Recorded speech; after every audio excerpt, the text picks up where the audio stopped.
U naħseb din hija l-isbaħ parti tax-xogħol tiegħi. Tara n-nies mingħajr maskri, taf kemm hu sabiħ. Il-ħolma kienet ninkisser it-tabu. Din nitkellmu fuq il-mowt, il-grief in ġenerali, għaliex issa ma nitkellmux fuq l-affarijiet nitilfu u kemm ikollna ansjetà fuqhom. Kemm ngħixu ħajja maġra aħna, kemm kultant ħabib tagħna close qas nafu kemm għaddej minn żmien ħażin eżempju, u qas idin hemm għalih.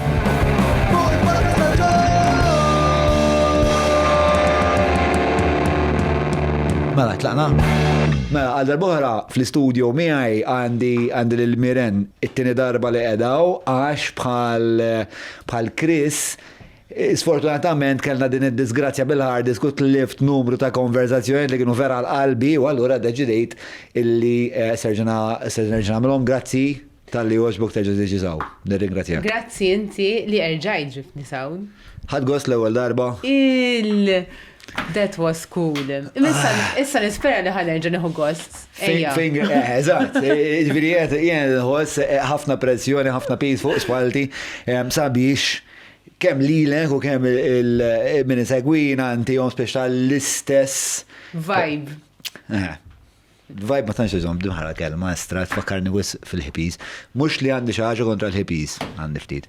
Mela, isma' qabel ma nibdew nixtieq nirringrazzja lin-nies li jgħinuna għalaqna sen oħra flimkien kemm ilna issa nagħmlu għad il-biċċa xogħol kważi 4 snin, 3 snin u ftit. Kważi 4. Grazzi lil-Browns tal-Gut Health li bħalissa jkolli nammetti mhux qed immur mal-programm eżatt kważi xejn. Mela, grazzi wkoll il-Vini Capricci li SS il-Maple li fit-12 ta' Jannar għandhom il-5K Family Walk /Fun Run titlaq mir-Rabat ħanitfgħu il-ħolqa għall-event fil-kummenti grazzi il-Business Labs, il-Lafex Media, Kutriko, Wellbees.mt kif ukoll Garmin u 9966425 huwa n-numru ta' Derek Meets, patreon.com/John Mallia, jekk tridu tkunu kien hawn Patreon hawnhekk u vera qabel u jkolli nammetti ġifieri l-konverzazzjoni li qed ikollok miegħu taħt naqata Indunajt. Existential crisis. Indunajt. Nasib imma inti d-dejjem għadek naqra dan l-effett ta' fuq il-verità hija mela, għadilhom waħda inti x'tagħmel. Ħalli ħantuhom ftit kuntest. Mela, sentenza waħda, okej? Tajjeb. Mara miż-żewġa spiżjara, m'għaddix nippratika ta' spiżjara, ma llum nagħmel il-funerali. Sewa, u għalfejn il-funerali illi tagħmel inti huma forsi differenti minn funerali oħrajn. Mela, jiena għalija funeral huwa ċelebrazzjoni tal-ħajja. Mela jiena nħares lejn dik l-event, jan sejħula event, bħala mument ta' gratitudni. Tal-ħajja sabiħa li kellna ma' dil-persuna li tlifna. Ovvjament ukoll bin-nuqqasijiet tagħha wkoll, imma hemm ħafna xi nkunu grati. U nipprova wkoll li n-nies li nkun qed ngħin jaraw il-funeral b'din il-perspettiva wkoll. U nemmen qed jirnexxieli.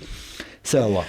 U għalhekk tqabbadni naqra ta' naħseb ta' existential crisis. Ovvjament, meta tiġi inti dejjem naqbdu fuq dawn l-affarijiet u allura inti mingħajr ma trid tibda tagħmel il-konsiderazzjonijiet ta' hija ma jena ħajti.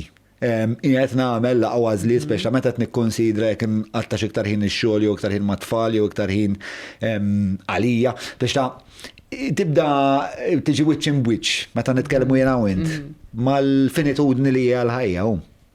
Hija xi ħaġa li tippreokkupak lilek li hemm din il-limitazzjoni u li fil-kuntest ta' dik il-limitazzjoni inti tittamel l-aqwa għażliet u kif ħadd iddeċidi li huma l-aqwa għażliet? Ħafna, John.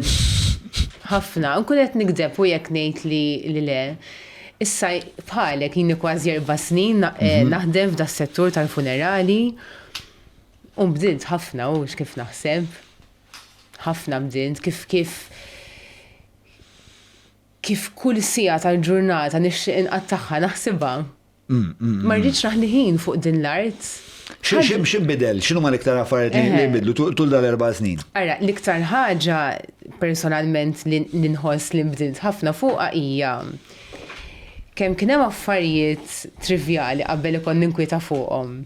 Sewa. U llum m'għadniex nagħti kasom. pjuttost kollox sirt nara iżar flok ikbar. Tgħidli x'qed tgħid. Jekk qabel kon ninkwieta kemm għandi imbarazz id-dar. Innum ma nagħtix każ. Jekk jini ġurnata barra u mort id-dar u d-dar ħassifre bl-imbarazz jew x'ngħidu. Jiena nippreferi nqattasija nilab ma' tfal. Eżatt, ma dik konsensasi, għax ovvjament inti qed titkellem fuq tibdila fil-value structure tiegħek. Jekk forsi qabel fil-quċċata kellek li jkollok id-dar organizzata, dik niżlet fl-iskeda. Forsi qabel kont noqgħod ninkwieta u taqbadni ansjetà li d-dar mhux posta ħafna imbarazz u għax hekk u tinkwieta x'daħal l-ilma minn hemm u għax hekk u għax ma Allura x'inhu l-importanti ma? L-importanti huwa li inti li is-saħħa tiegħek personali hija tajba u inti fil-ħajja tagħmel dak li vera tħobb tagħmel. Ma naffordjawx naħnu ħin. Wis prezzjuża l-ħajja. L-unika ħaġa waħda li nafu. Sewa. Li xi darba ħammutu. Ekku. Nafuha. Mela let's make the best out of every moment.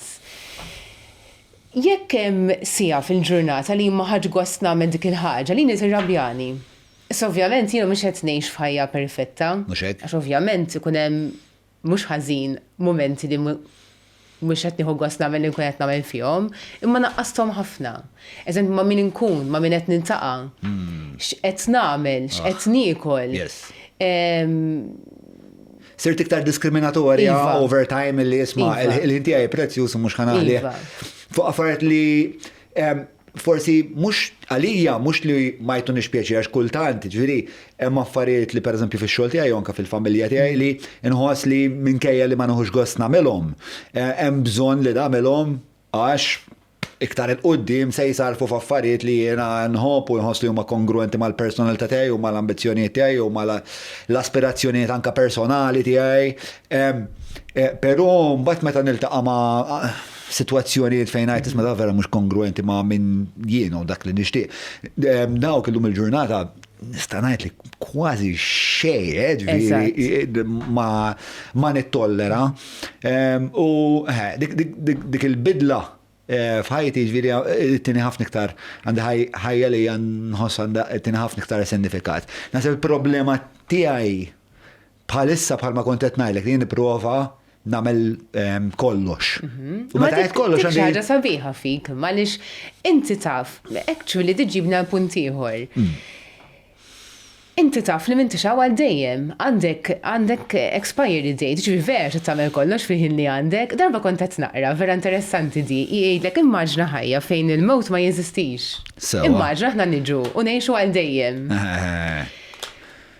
Kienet jgħid dak tip, kemm tkun detrimentali għas-soċjetà in ġenerali dil-ħaġa, għaliex kulħadd jiġi jew mbagħad nagħmlu dak il-proġett, kulħadd jiġi jisu m'għandux din l-urġenza li tagħmel proġett, għaliex inti mhux dejjem ma mbagħad naraw.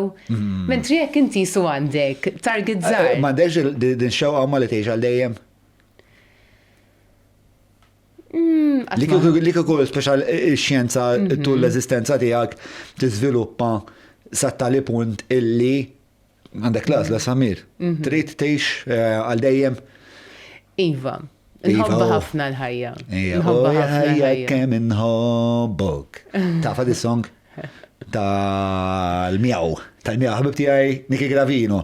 Dak kien moment qatt ma tu naħseb dal-moment fil-pubbliku. Ma dak jiena kon naħdem ġo xogħol li kien purament kon nagħmlu għal flus. Xejn iktar kelli bżonn il-flus, kont qiegħed broke ħafna. U kelli bżonn nagħmel xogħol għal flus. X'kien tax-xogħol? Bih il-proprjetà. Anke ngħid issa kont se nixraq. Mela, mhux għandi xejn kontra nies li bjew il-proprjetà, ma għalija ma kienx artistiku, ma kienx kreattiv, ma kienx qed jistimulani intellettwalment, però kont tajjeb ħafna fih da xogħol, speċa xina bdiedem ħabriki u hekk u inventiv u naf imur man nies, eċetera. U kont nistembaħ kull filgħodu, nilbes it-tripis suit, niplakka żarbun u noħroġ imbieħ, eċetera, eċetera. Darba minn insomma ċempilli Niki Gravino kont il ma naraħ is-snin, għalli isma' li qed nagħmel album. Għalli għaddi waħda saħdejja, għalli għax hemm introduzzjoni, insomma, u vera nixtieqek li tagħmilha inti u jiena kont il ma nidħol fi studio. It-tifla minħabba li kont bro, konna jidela, kont ġiri kelli tifla ta' naħseb xi wan dak iż-żmien, konna qbadek, konna tfaħħa fuq spalti u ngħidilha, inti jekk issir artista, nitfak soru tal-klawsura, konna nagħmilha. Konna inti jew xi banker, Goldman Sachs konna nagħmilha, jew trader tad-deb konna nagħmilha. Insomma, allura kont vera kelli averzjoni kbira għall-arti għax kienet weġġatni ħafna spiex dil-affari. Insomma, tlu għax li nħobbu, u għet mill-iktar ħbieb li kelli konnessjoni kbira maħħom, u mort għandu. U għamilni insomma dil-bicċa ta' xogħol, għamiltlu dil-introduzzjoni, jek tisma l-album, ġviri, hemm wieħed hekk ta' parsi prezentatur tan-nek, dak jien. Sewa, ma nafx jekk kien xed jipprova jgħiddi li xi messaġġ, li għak ma konx prezentatur. Insomma, għall-isma li ħansamaħulek dal-album, u jena mekk ġviri jena jgħed fil-studio tijaw libes bis-sut u għek les biex l-esti ma jantniki u mur minn nerġan bieħ spiex. Usemma li dis-song men, o jaħajja kemm nħobbok. U f'daqqa waħda minnar ma naf. Ma konx lest ninfaqa nibki, ma nibki ta' wiċċi ma qed nipprova ma nuriex ovvjament vera ma stajtx ma nuriex, wiċċi fuq il-mikser ksejr.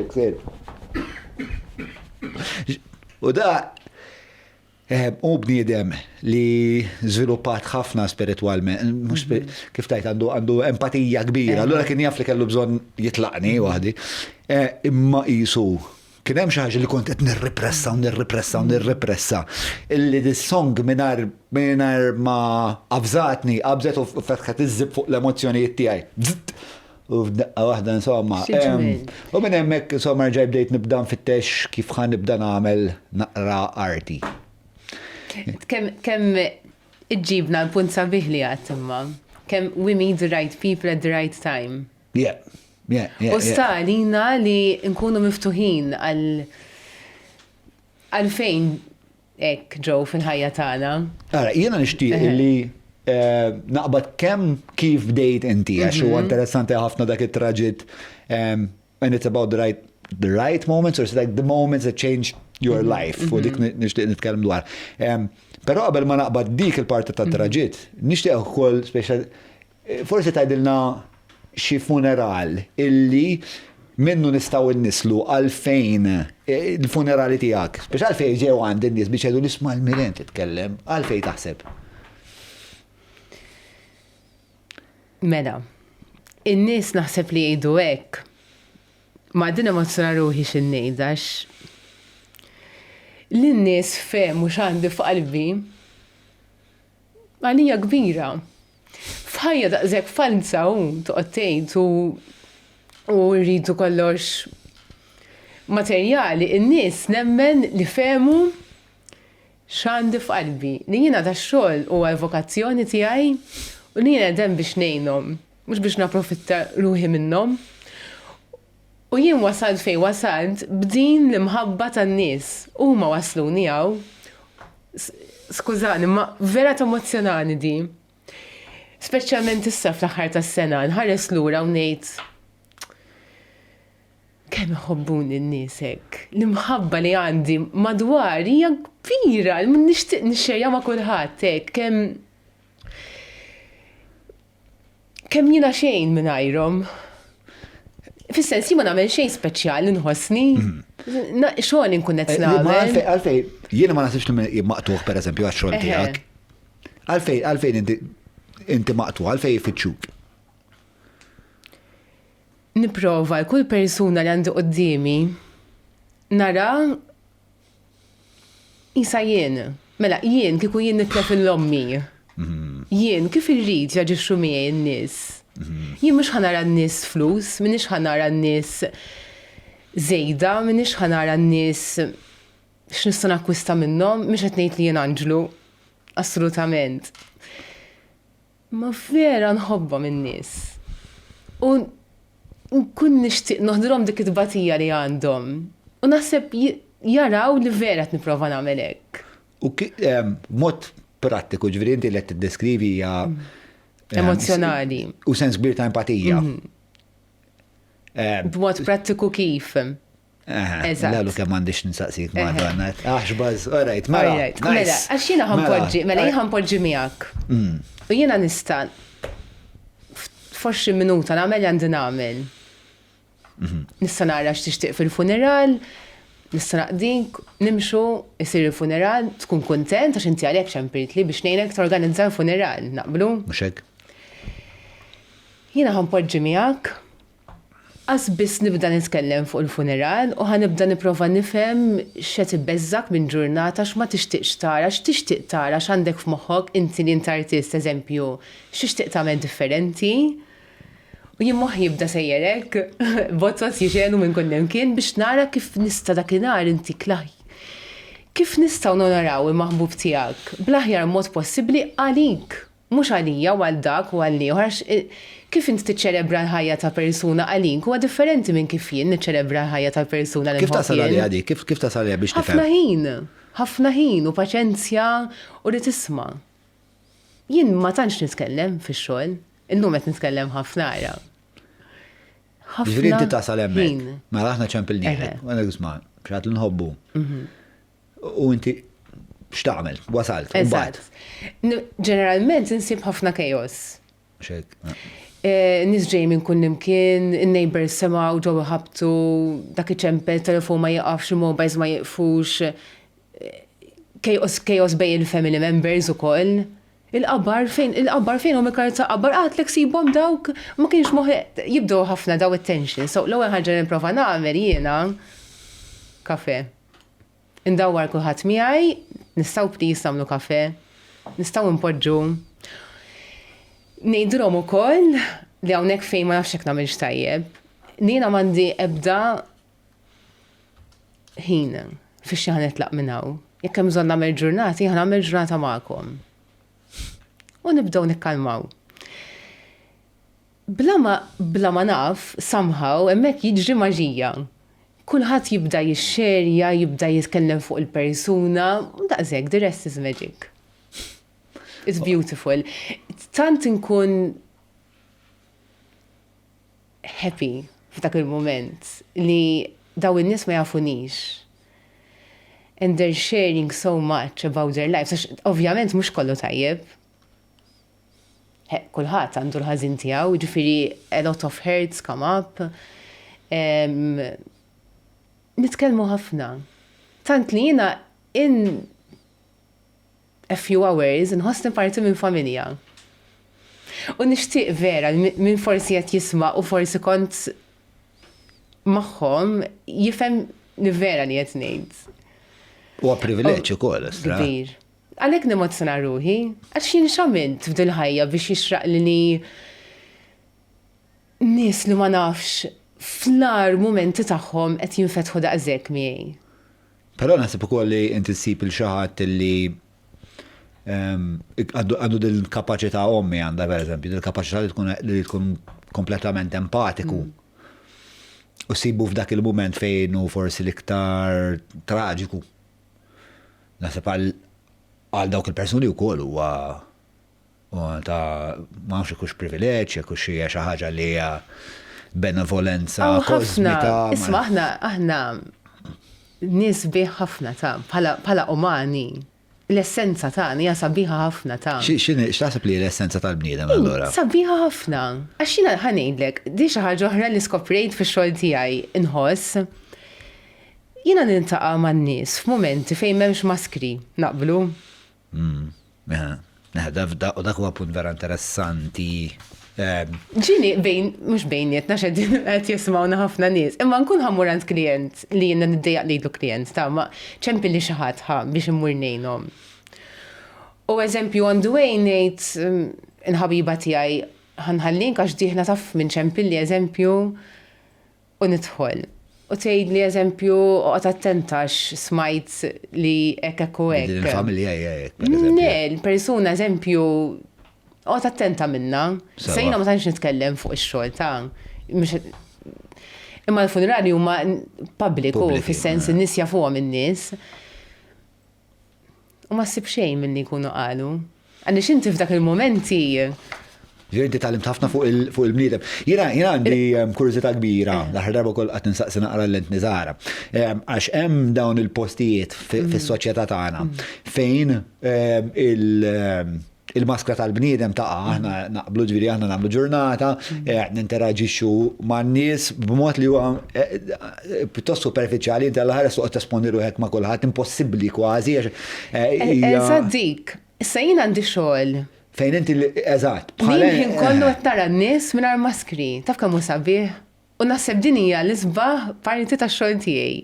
Nien skoprejt li aħna bħala umani vera nies sbieħ.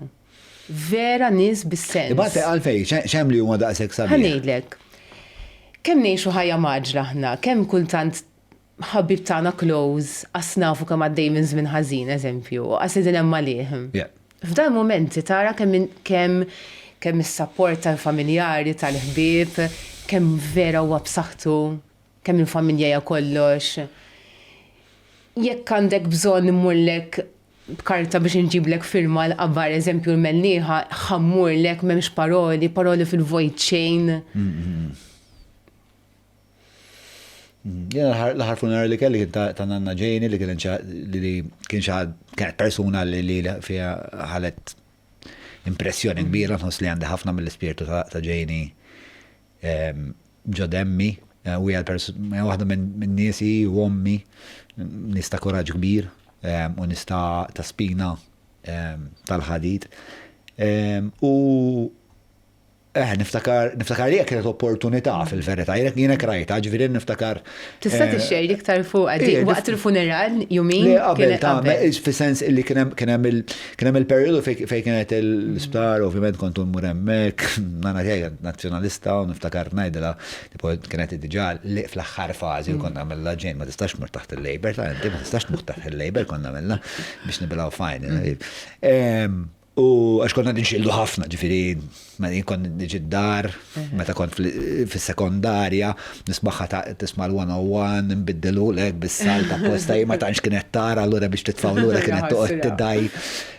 Allura kienna din ir-relazzjoni, u kienet anka l-ewwel mara li kienet tajli, kienet il-persuna maternali fħajti li kienet tajli isma, jekk sani ta' faċċata, kienet toġġa karreja l-ħamrun, jekk t-daqqa t-tiħsitta l-ura kienet namilli. U kienet zerat fija speċa din naqqa ta' mentalita. Taf. Li s-saward bija speċna. U allora kont close ħafna, imma u koll, per esempio, foħti, rajt ħafna minn dal-ispirtu li għandek inti, ġiroħti kienet għatta ħafna iktar ħin ħdej s-sodda taħħa, kienet jisu trasformat uħti f'din il-prezenza ta' li trid tindokra, li trid taffi, rajt spiritu sabiħ ħafna ħirex minn uħti, ommi tul her adult life kollha kienet hekk man nanna. Ma rajt hawn kol ħirġa fuħti kienet ċaġa sabiħa. Imma mbagħad meta il-mument li mietet, nisu fija xel xaħġa li orajt issa jiena qed nieħu ħsieb l-affarijiet li huma forsi iktar prattiċi, rrid nidħol fl-istorja u nkun din il-preżenza ta' organizzazzjoni u niftakar tibatom id-dar, ngħidhom tinkwitax, ħammur nsib il-xaħat biex jagħmlilna s-servizz, eċetera, eċetera. U niftakar li kienet opportunità kbira biex nuri l-familti li anka li jisirt adult u li jena utli madnix dak il-teenager li moħħu fih biss, li jistaw jħu ħsibu f'momenti diffiċli, li jistaw jistriħu fuqi u ma jmorru u speċa jisibu faraċ forsi f'xurxin waqt li jena t-nħobsu pl-affarijiet prattiċi. U niftakar mbagħad kelli hija fostered u wara l-funeral kondat ma bkejt xej. Ġiru waqt il-funeral. Normali. Għadni qed nilqa' nies ma fuq it-suntir u l-affarijiet diħlinu ħirġin, speċa qed tiffunzjona l-affarijiet isu qed noħseb il-loġistika, qed noħseb kollox. U mbagħad qed insuqu lej il-ċimiterju. U hija għalli rajt ta' tista' tibki inti. He gave you the blessing isu Okay, kemm huma momenti sagri hux. Momenti yes. li tibqa' tiftakarhom hekk. Bidlu lek xi ħaġa f'ruħek il-fatt li inti tkun daqshekk preżenti f'daw il-momenti ta' daqshekk li huma li jitraxxendu il-mondanu.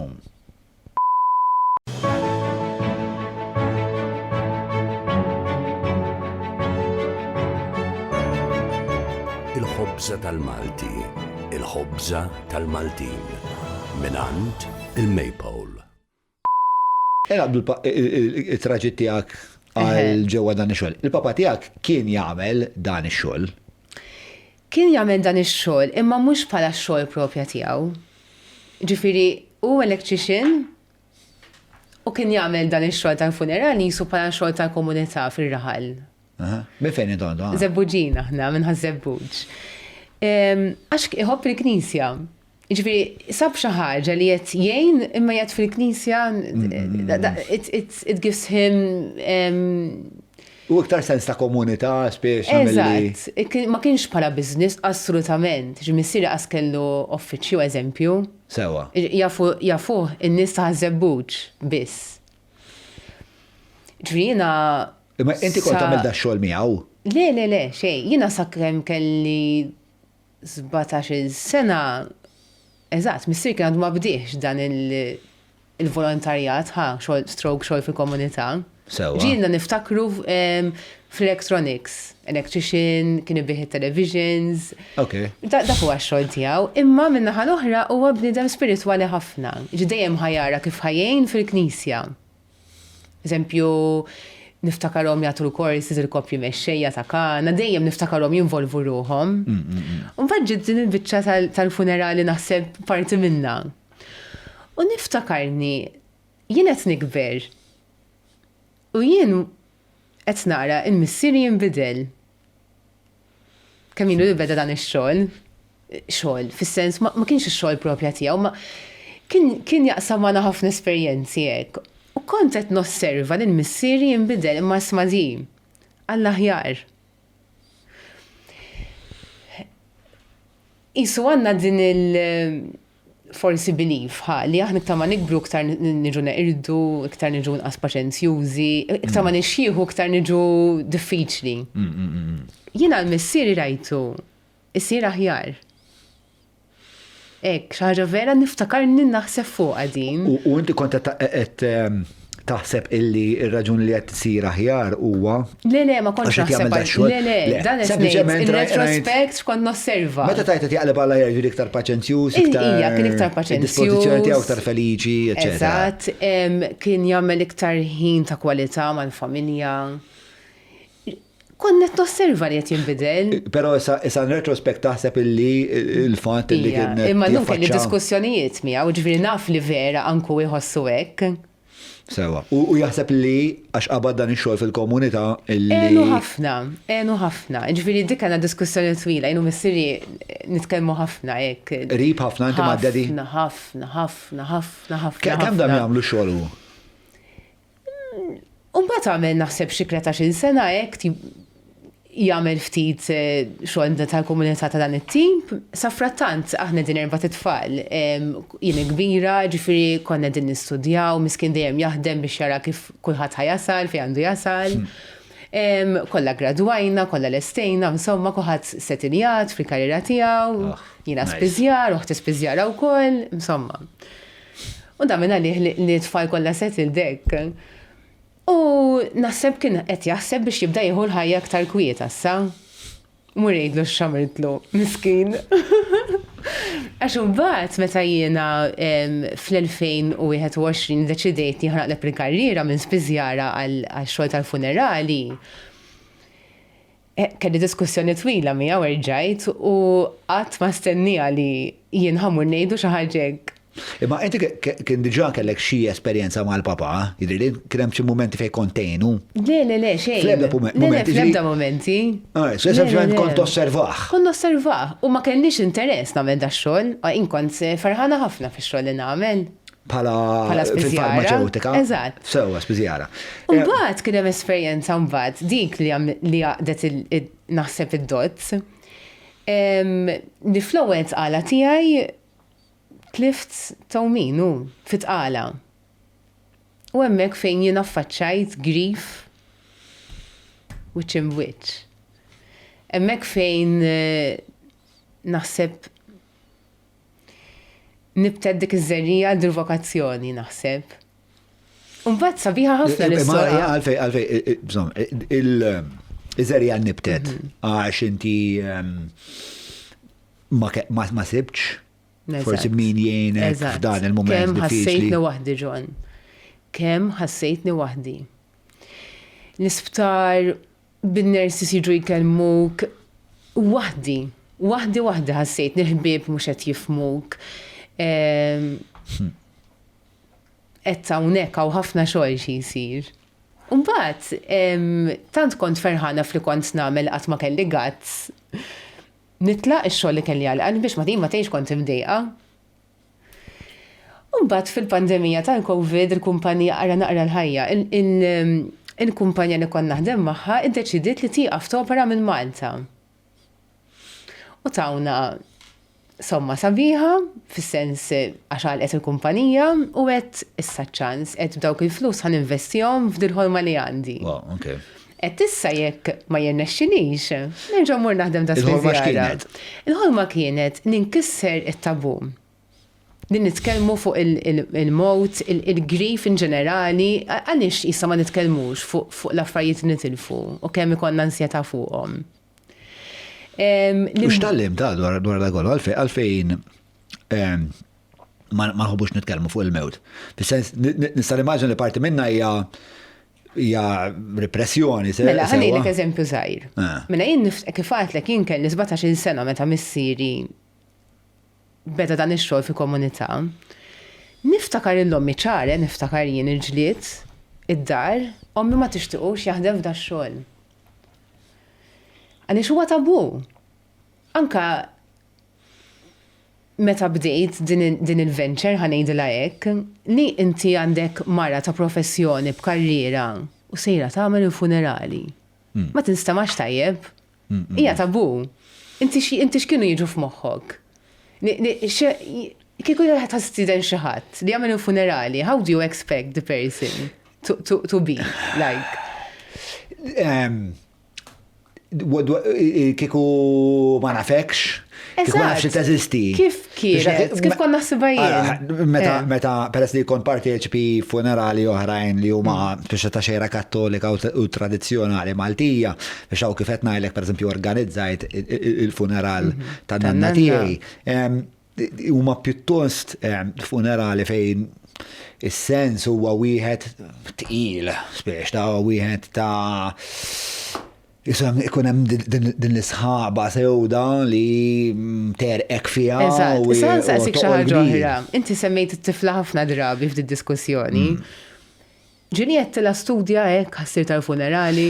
Le, ħassir tal-funerali, imma nitkellmu ħafna fuq l-eżistenza t-tifla tiegħi. That's nice. Sa dal-għodu, ġifieri dal-għodu pereżempju konna qed ngħidu.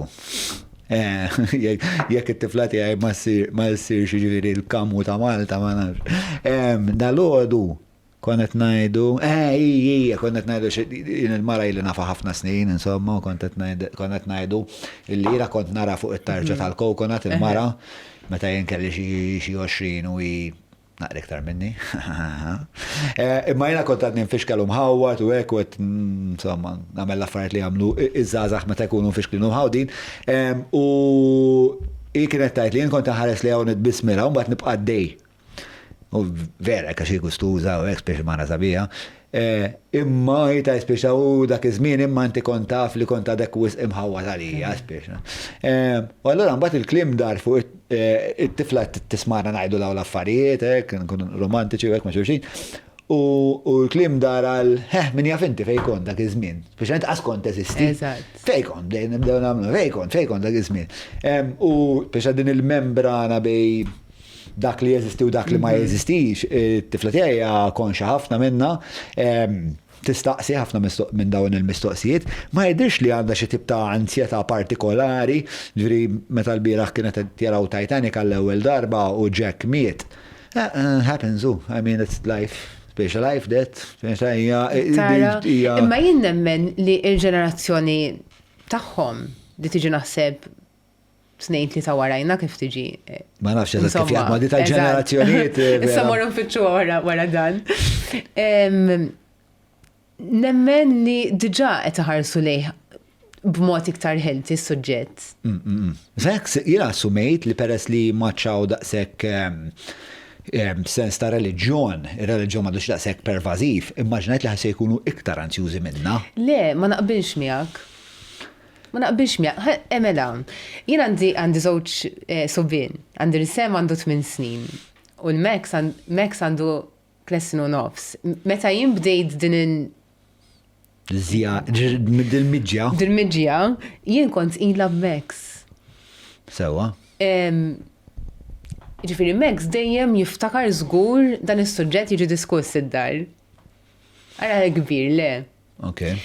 Imma li kont qed ngħidi li jien nara tfal, eżempju żgħir, qiegħed kinder.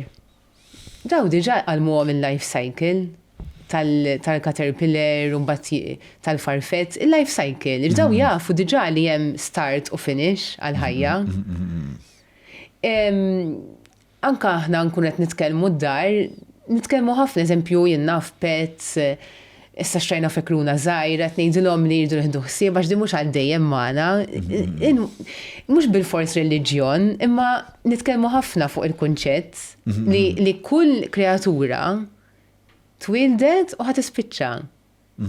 U nipprova ħafna wassu dan il-messaġġ għax inti jekk xi ħaġa tkun normali għalik. Mhux ħadd bi kbira, taf li ħad tiġri. So at least hemm dak in-naqra sens ta' preparazzjoni. Fil-sens. Eżempju, aħna ma nispiċċaw qatt ta' nitkellmu għax qed naqbżu minn ħaġa l-oħra, imma għalhekk importanti ħafna li eżempju meta tinkellmu tfal f'dawn il-mumenti noqogħdu attenti ħafna kif nitkellmu. F'dawn il-momenti. Meta jitilfu n-nanna eżempju. Inti sax tgħidilhom in-nanna raqdet issa dejjem. That's very harmful. Darba kien hemm raġel għallin kienu qalu li hekk meta kont żgħir, għallu kien hemm żmien kont qed nibża nidħol norqod għal ma mmurx nispiċċa norqod għal dejjem.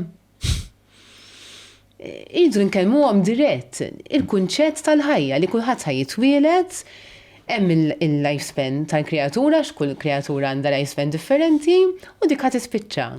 U jien ma' tfal tiegħi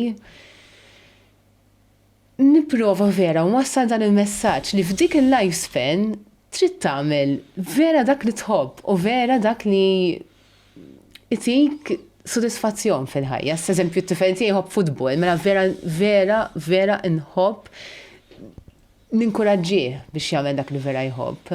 Għamil żball eżempju mal-kbir, għax kif għattilkom għandu 8 snin u meta jimbdej da xogħol kellu 5 snin.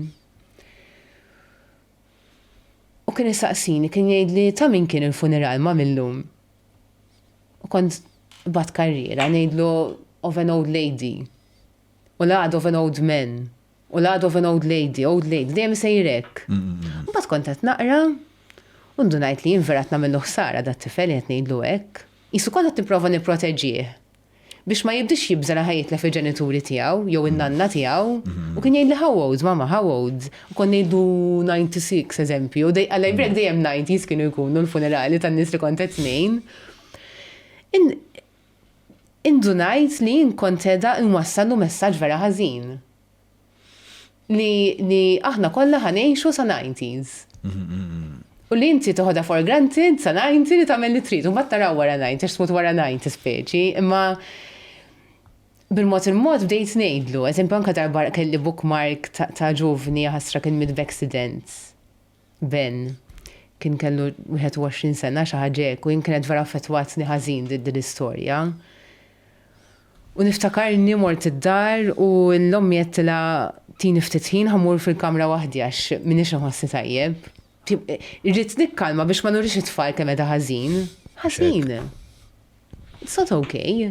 Okay, ma tiġi taqqalhom imma illum ikolli diskussjonijiet vera bis-sens mal-kbir għax iż-żgħar ma jifhimx. Però l-baġna li hemm le li jimitu. Skur, mhux hekk. Mhux hekk. Biex tista' tesponihom. Mhux hekk. Noqgħod attenta, imma bil-mod il-mod kollox nitkellmu. Kollox nitkellmu, anke eżempju suicide, bil-mod il-mod, mettux il-kelma suicide, imma eżempju da' sajf kien sajf diffiċli ħafna. Ent ħafna familji li ir-relatives tagħhom għażlu jagħmlu suicide. U kont qed inkellmu kemm suicide huwa l-iktar mewt li huwa diffiċli għall-familji biex jaċċettaw. Le? Le? Għax kulħadd iħoss tiegħu. Inti anke jkollok xi ħadd jaf li għandu ir-raġel għat għandu ma nafx 45 sena marid b'marda terminali qed jippreparaw qiegħed fil-kura paljattiva taf li żgur ħajmut xorta diffiċli biex taċċetta. Għal kulħadd diffiċli l-mowt. Inti qed tkun tħobb persuna. Kulħadd l-istorja tiegħu ħajħoss ma narax differenza fix-xogħol tiegħi. Jiena għalija l-uġieħ ta' familja li xi ħadd tagħmel suwiċidju u l-uġieħ ta' familja li xi ħadd tilef persuna f'kanċer, eżempju, l-istess uġieħ nara. Inti tkun hemmhekk anke fl-aħħar momenti tal-persuna. Tal-persuna x'int tkun qed tmut. Di sabiħa ħafna. Di sabiħa qed tiżdied li n-nies li qegħdin fl-aħħar ta' ħajjithom iċempluni ħasra. Ikunu jriduni mmur ħdejhom, ikellmuni fuq il-beżat li għandhom fil-funeral x'ħajjiġri, x'iridu x'ma jridux, jippreparaw sal-aħħar dettall qed tiżdied. Nimmaġna li dak il-mument huwa l-iktar punt li taqal maskrajn. U tiegħi wkoll. U tiegħi wkoll, kemm nibki magħhom. Biex il-vulnerabilità tagħhom qed issejjaħ il-vulnerabilità tiegħek ukoll. X'kuraġġ ta' irid ikollok bħala persuna. Biex issejjaħ lilek. Biex iċċempilli. Tista' timmaġna inti qed l-isptar u qed taqbad it-telefon jew qed tibgħat message messenger. I am in my final days of life. Can I meet you please? X'messaġġ heavy dak. Li inti taċċetta li ħad ispiċċa in a few days. Nammirhom ħafna daw in-nies u qed jiżdiedu. X'għidulek? Jieni ikolli diskussjonijiet sbieħ magħhom jixxerjaw ħafna l-affarijiet li għamhom proud fil-ħajja, ir-regrets li għandhom. Apex Media huma esperti fil-kamp tal-SEO għal snin sħaħ huma għenu l-klijenti tagħhom sabiex jitilgħu fil-quċċata ta' tfittxija tal-Google jekk inti qed tfittex outreach links, PBN builds, konsulenzi u kwalunkwe xorta ta' servizzi relatati ma' SEO mela kellem l-Apex Media. Ħalaqbat naqal affarijiet li jagħmluhom proud, għax jiena interessat ħafna fil-psikoloġija, forsi taf, ma nasib meta nitkellmu tinduna. Ġeneralment ħafna l-affarijiet li jagħmluk proud fil-ħajja huma marbutin ngħidu fil-psikoloġija mal-ego u li jiena għamilt dawn l-affarijiet fil-ħajja, mela jiena għandi dan il-valur, allura min jiena bħala persuna huwa l-akkumulazzjoni ta' daw l-affarijiet li jien irnexxi li nagħmel. Issa ġeneralment li nifhem biha jien li meta hemm dis-soluzzjoni tal-ego daw l-affarijiet jitilfu l-importanza, però jista' jkun li jiena verament żbaljat. Ne, kulħadd jirreferi għal proġett sabiħ li kellu fil-ħajja. Kulħadd jirreferi għal proġett sabiħ li kellu fil-ħajja. U nieħu gost nismagħhom. Mingħajr ovvjament ma eżempju nista' nsemmi, eżempju is-sibt li għadda kont qiegħda fejn persuna għadu ħajdan, għadu ma mitx. Sewa. Kienet jgħidli kemm f'ħajtu u kuntent, eżempju, li sab l-istorja vera sabiħa ma jisni bżaniet naqra dettal. Sab din il-mara li għattini mara tiegħu għax huwa mara tiegħu mititlu u kienet għadu bit-tfal żgħar. Din il-persuna għandha xi 86 sena. Wow, okay. Imma kif beda jitkellem fuq din it-tieni mara li għalih bidlitlu ħajtu kienet. Blima mod. Għal tajjeb. Mhux biex bidlet ħajtu. Eżatt. Dan kellu ħolma li iħobb ħafna il-bambini tal-miliz, daw tal-presepju hekk. U din marra ntefet bruħa u ġisimha tgħinu biex jaħdemek biss full time. U taf kemm dam jgħidlu fuq għadin biċċa xogħol. Vera ħadd gost nisimgħu għax mela kien grat għall-persuna li jaħtini marra tiegħu. U din persuna tant ħabbitu li għarfet x'in il-passjoni tiegħu. Li kultant vera diffiċli nagħmlu nħoss jien, inklus jien l-ewwel waħda. Jien diffiċli nifhem il-passjoni tar-raġel tiegħi. Nammetti li hemmhekk għandi fejn naħdem. U di vera ġelitni naħseb meta kont dej. U kien l-iktar grat għax sab dil-mara, Eħe. jew għax qed tagħmel, insomma, isu kollox ħadem, isu kemm Kena sinerġija bejn kena diskussjoni vera mara li tħobbu sabiħa. l-professjoni Imma tiegħu. tinsiex li din mara ġiet fil-ħajja tiegħu wara li huwa għadda minn traġedja. Mhux hekk? Tilef il-mara kienet għandu tfal żgħar. Da ħaseb li ħajtu spiċċatem, irrid irabbi familja waħdu, il-ħolma li kellu issa żgur mhux ħatkun possibbli għax issa żdiedu r-responsabbiltajiet tiegħu. Illa ħriġ minn hemmhekk cool hekk, wow. Jgħid tipprova nutilizza speċa tal-ħin miegħek biex nifhem eżatt x'inhu l-aqwa ekwilibrju bej il-ħin u l-intensità li tiddedika mal-bnedmin u l-ħin u l-intensità u l-enerġija li tiddedika l-ambizzjonijiet tiegħek. Insomma li qed ngħid li dan ir-raġel speċa sab dan il-bilanċ perfett. Però ukoll jisu mill-li qed nisma', ovvjament ma smax l-istorja kollha ġifieri sta jkun qed nagħmel assunzjonijiet, li din il-mara eleġġiet li hija tkun l-ewwel qabel kollox support għal dan ir-raġel. Kredibbli, mela. Mela. Din mara kienet soru. Kienet soru. Il-punchline. Kienet soru. Bas nitkellem fuq din l-istorja għax vera jiena mort ħdejt il-persuna. Ma ħriġt minn hemm hekk bħalek naħseb kif qed ħossok infalissa, hekk vera dom naħseb fuq dil-kopja. How lucky li inti fl-aħħar momenti ta' ħajtek qed tħossok proud li sib dil-mara f'ħajtek u li għenitek timxi fil-ħajja personali tiegħek ukoll. Daħar darba ġuni ħsieb, forsi ħsieb banali u stupidu ma ħanaqsmu miegħek. Mhux miegħi biss, Ma taf li ninsa jena. Anka jien, għalek. Taf li ninsa, għalek nibisom, il-headphones għalek għedinaw biex netlu f'dan l-spazju speċa daqxej jintemu. Dejt naħseb l-ħar darba, speċa inti l-ħajja, il-xewqa tijak hija dejjem li tagħmel dak li trid. Allura, parti mill-missjoni tijak għandha tkun illi fil-moment illi inti tasal rip il-mewt, ikollok ix-xewqa li tmut. Issa, kif se tasal biex inti jkollok din ix-xewqa li dik hija l-ħaġa li trid, nista' nassumi li forsi tkun trid tiġi minn ħajja li għext u li tajt jiena tajt kollox fil-ħajja ma ċandi enerġija ta' ħajjejt irid nistrieħ issa.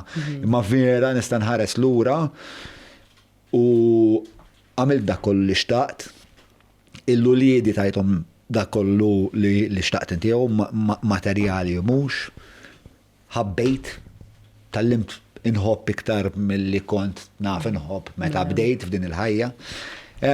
Allora, ma nafx jekkux ħsib banali u stupidu illi, forsi inti tista' tgħidli, meta toqrob il-mewt li jkollok ix-xewqa li tajt wasal iż-żmien illi anke nieħu dan il-pass lejn il-mewt. Ma nafx qaċċilt qajt. Mela, jiena ovvjament m'iniex esperta, qed nitkellem mill-esperjenza li niltaqa' magħhom, okej, vera studjajtu s-suġġett, ma it's too deep. Sintendi, però inti għandek perspettiva unika li ħadd m'għandu. U le, tgħid ħadd.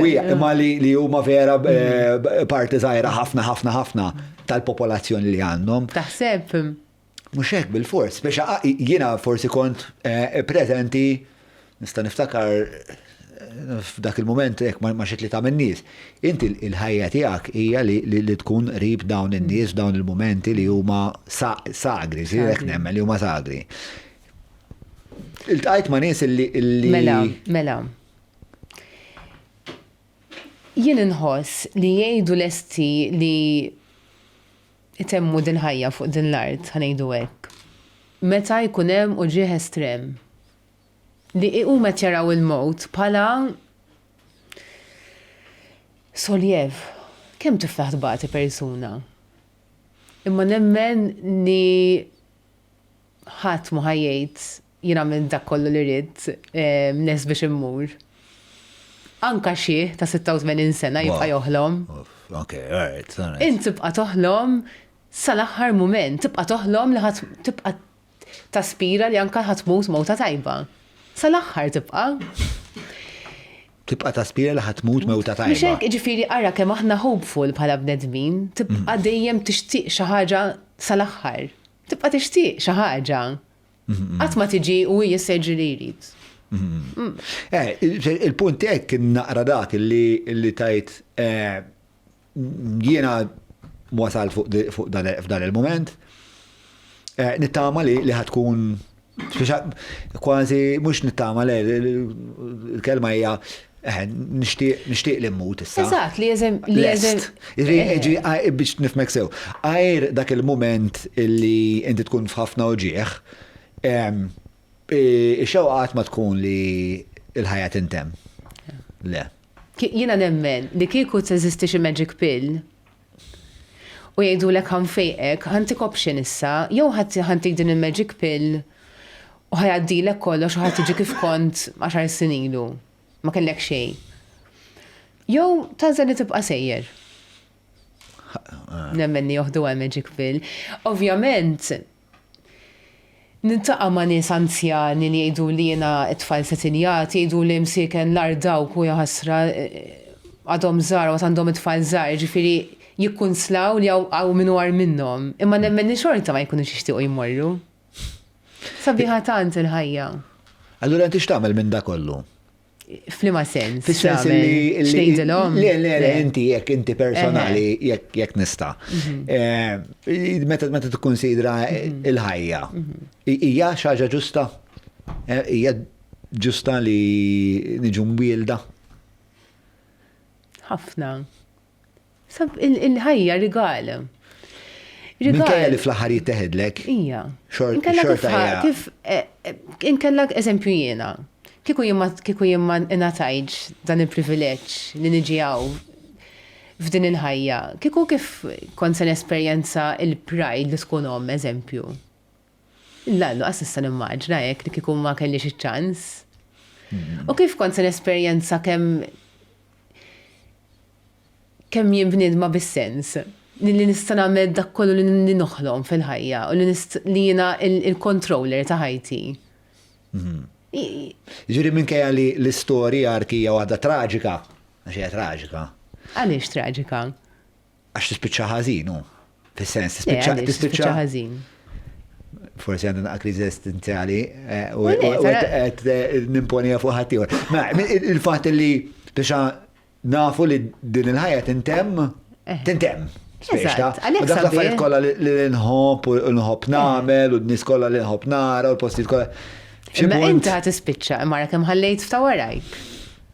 Eżempju, nerġa' nsemmi t-tifla tiegħek għax hekk nsemmejniha ħafna.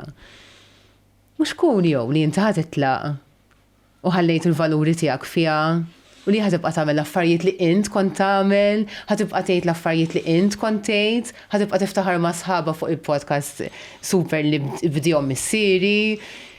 Le, għandi żgur, jien għandi din fascinazzjoni u żgur jiġifieri li t-tifla tiegħi niżra fiha kemm jista' jkun il-valuri tiegħi. Imma kieku m'intix kieku ma tafx li ħatmut. Ma jkollokx din l-erġi tagħmelhom forsi. Titgħaddi daw il-valuri forsi, ovvjament. Dibattit itwal ħafna fuq din il-fatt li l-finitudni tagħmilha iktar urġenti l-ħajja u allura tiegħek tagħmel aktar prezzjuża.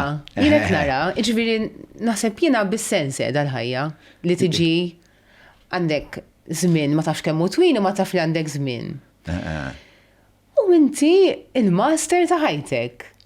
Li inti ħadd tagħmel proġett sabiħ b'reżistenza tiegħek. Ma isma' ħanaħdok lura għal parti fejn konna qed ngħidu kif dħalt fiha l-istorja. Mela, kien hemm l-ewwel qisu mument li ġejt imnebħa li trid timxi f'din id-direzzjoni kien meta inti sfortunatament tlift it-tewmin tiegħek.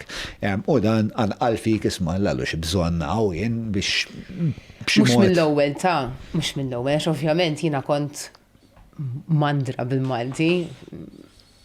Mhux qed ngħid li jiena għaddejt minn din l-esperjenza u ġimgħa waret. Nafxiret nagħmel kien vjaġġ li maturani ħafna. U anke il-mod ta' kif inħares lejn it-tfal l-oħra llum li nsemmu l-Max, nemmen ninħares lejhom differenti milli kieku ma kellix din l-esperjenza. Dawk żgur nara rigal jien. Mhux hekk it-tfal li nafija platitudni ma naħseb xi vera ħafna l-isbaħ ħaġa speċjal biraħ kont qiegħed u fuq is-sodda tat-tifla nadila kemm inħobbok ma qatt ma ħadd tkun taf kemm inħobbok impossibbli li tifhem impossibbli li tifhem kemm inħobbok sakemm ma jkollokx it-tfal inti f'dak il-punt. Ma vera, ma tistax. Allura tixtieq li ma ġejtx, ma tixtieq li ma tħossux dal-feeling. Le, nixtieq li nibqa' nħossu dik speċjali l-argument tiegħi mal-eżistenza mhux li ma neżistix, li nibqa' neżisti, tifhimni. Dak huwa il-ġlieda li għandi. Ġon, kieku ħatibqa' teżisti. It-tifla ħatibqa' teżisti wkoll. U ma tħobb fis-sens ġifieri kulħadd ħajibqa' jeżisti għal dejjem. Kieku forsi ma nħossux dan Kieku forsi il-feeling intense. Imma jiena li naf li qed inħoss issa. U li qed inħoss issa nixtieq nibqa' nħossu. Sabiħ ħafna. Mhux hekk huwa. U għandna biex nkunu grati li konna li kellna ċans nħossu dal-feeling.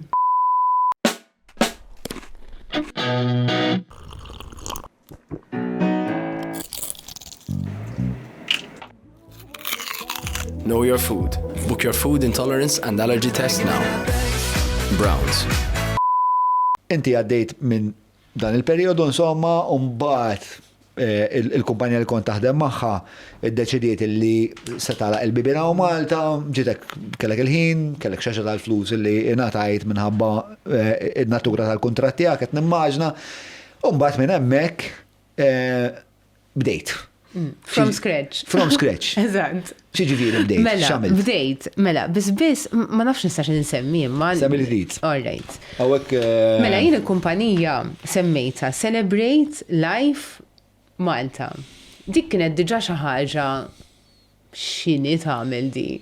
Niftakar eżempju kelli diskussjoni mat-tija tiegħi ninklows ħafna tagħha soru. Arti tiċċelebra ħajja ma dof qartli. Arti qod attenta ta' qartli. Niftakarni tipo Tot attenta minn xiex, no? In-nies kif ħajoħduha, mela ta' parti qartli. Niftakar hekk ċard, kenni xi ħaġa f'moħħi. Imma n-nies mhumiex qed jifhmu x'għandi f'moħħi. Kont qed inħoss li naħseb dak kien nitqal biċċat ta' dan il-vjaġġ kollu. Sakemm nara n-nies kif jirreaġixxu għal kunċett li qed nipprova nagħmel. U bdejt b'mod il-mod. Bdejt Facebook page, bdejt istudji tiegħi, titkellem man-nies u mill-ewwel in-nies urawni ma jgħidux is-soltu business tittieħu iż-żmien biex mill-ewwel in-nies urawni li hello, dan kellna bżonnu tal-kunċett, aħna hekk irridu. Daqshekk. Mela l-istudju tiegħek inti tanatologa. Tanatologista. Anke daw kollha Le, mhijiex komplikata. Eżatt, mela. Aħna professjonisti fil-qasam tas-saħħa. Min irid ikompli jistudja dejjem ħajażel speċjalità. Jien naf eżempju jekk għandek tabib, hemm min jispeċjalizza fit-tfal, hemm min jispeċjalizza Psikjatra pereżempju. Eżatt. It-tanatoloġija hija waħda minn dawn il-ferat. Eżatt. Okay. Li ma tantx ilha, hija pjuttost fera moderna. Hija speċjalizzazzjoni ta' professjonist fil-qasam tas-saħħa fil-mod. Kif inti ħatassisti nies li qegħdin imutu u kif ħatassisti l-familjari tan-nies li qegħdin imutu. U jiena l-ewwel waħda li għamilta din. Mill-imlat tejn. Fis-sens naf li minn xogħolok naf x'tagħmel, però meta tistudja t-tanatoloġija. Tanatoloġija tiġi. Eżatt. Tistudja l-livelli kollha emozjonali, psikoloġiku, spiritwali, reliġjuż. Inti ikollok exposure għal reliġjonijiet kollha, għaliex inti qed tgħin familji ta' kull reliġjon. Jekk jiena ħan nidħol għand familja li hija mużulmana, ma nistax ngħinha bl-istess mod li ngħin familja li hija kattolika. Mhux hekk?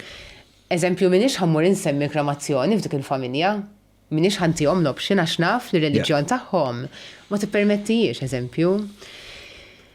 Di xi ħaġa bażika ta' imma iddur tikkaverja l-livelli kollha li il-mowt ipoġġilek fuq il-mejda basically. Ġifieri inti ġejt imsawra permezz dawn l-istudji biex tkun kompetenti biex iġġestixxi dawk il-momenti. Għaminta għax ħassejt li tini iktar skills. Nemmen li dawn huma wisq momenti vulnerabbli. Ċiti kollok xi tip ta' training, nemmen avolja mhijiex hekk, inti m'għandek bżonn xejn biex tagħmel ix-xogħol li nagħmel jiena. Le, ma taħsibx. Le, fis-sens inti. M'intix rikjest mill-istat li biex ikollok il-kwalifiċi. Jekk tixtieq għada tista' tibda tagħmlu dan ix-xogħol, ma naqbilx magħha, imma hekk. Sewa. Issa, jiena wkoll mill-lat personali. Inti kont naqra iktar serjet, speċjali toħodha biktar serjetà għax kont tħoss li dawk il-momenti huma momenti tal-ħajja li huma biex kritiċi. Ħafna. Naħseb noħdu għaw misqlajt li din. Tafx qed tajt int, taf li tintaqa' ma' nies. Jista' jkun hemm moment tar minn hekk, le naħseb. Iktar delikat. Moment delikat tagħhom. Imma li jenitni wkoll li provajt nispjega li dan ix-xogħol kien jisu extension tal-karriera li kelli. Ġifieri, jien kon naħdem fil-qasam tas-saħħa.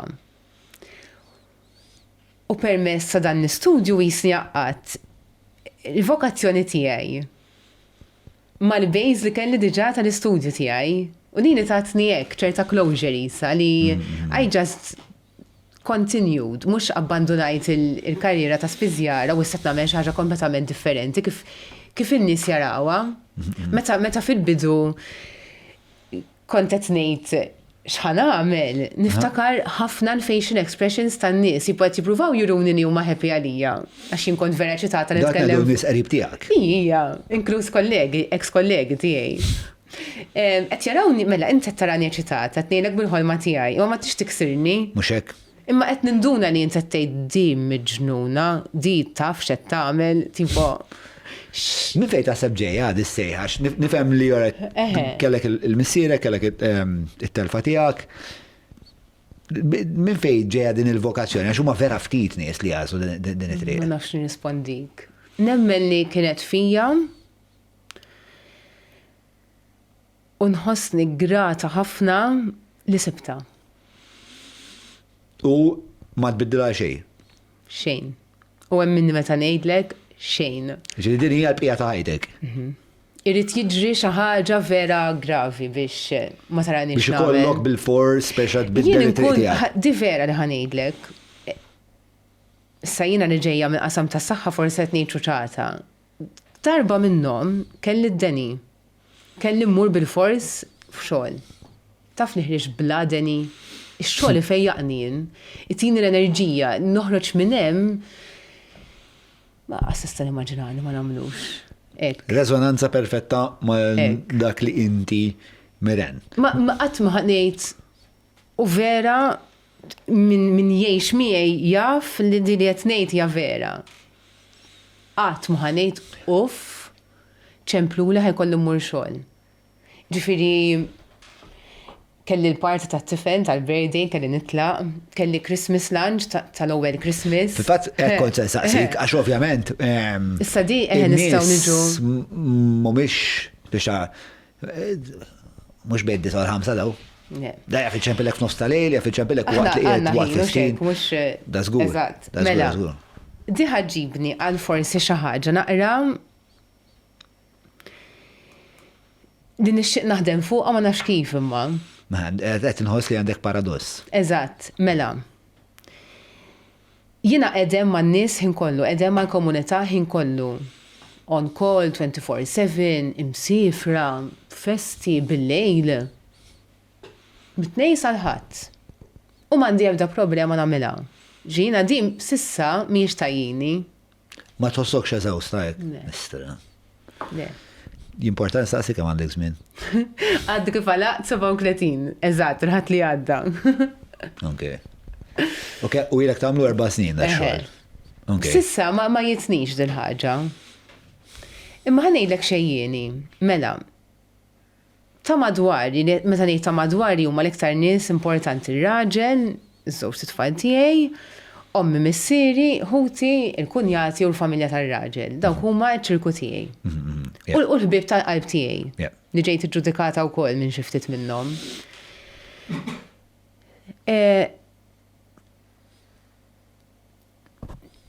Ħaniprofa nagħmilha faċli, imma nifhem li huma ħassew li kemm jiena bdejt din il-mixja, jien bdejt ħafna. Jiena ġien jidher għalihom li x-xogħol huwa l-ewwel f'ħajti. Mela, jekk aħna konna parti tat-tifel ta' meta għala 7 snin. U jien kien telefonata miet xi ħadd ġo dar u kien hemm paniku sħiħ. U jien dak il-ħin iddeċidejt dinja urġenza u jien ħammur. It-tifel, ir-raġel, il-ħbieb. Ħajaraw għall-allu di, x-xogħol l-ewwel qabel kollox anke qabel it-tifel tagħha. Tant li t-tifel għadu jgħajli biha sal-lum. U ovvjament jien ikolli ħafna guilt. Ix-xogħol li nagħmel huwa xogħol ta' urġenzi. Ma nistax nippjana meeting jien qatt. Kif tista' tippjana meta jħallina xi ħadd? Hemm każijiet fejn jistgħu jistennew ftit. Imma l-maġġoranza tal-każijiet irid nitlaq mill-ewwel. Inti qed tagħmel xogħol tal-komunità. Imma min-naħa l-oħra għandi familja. Nista' nsaqsi mistoqsijiet. Nistaqsi li trid. Jekk ikunu wis sensittivi. Għidli. Tista' tgara lit-tazza. Biex ma garaħi li x'Istivala jew xi Jason Azzopardi ma se tgaraħi U le.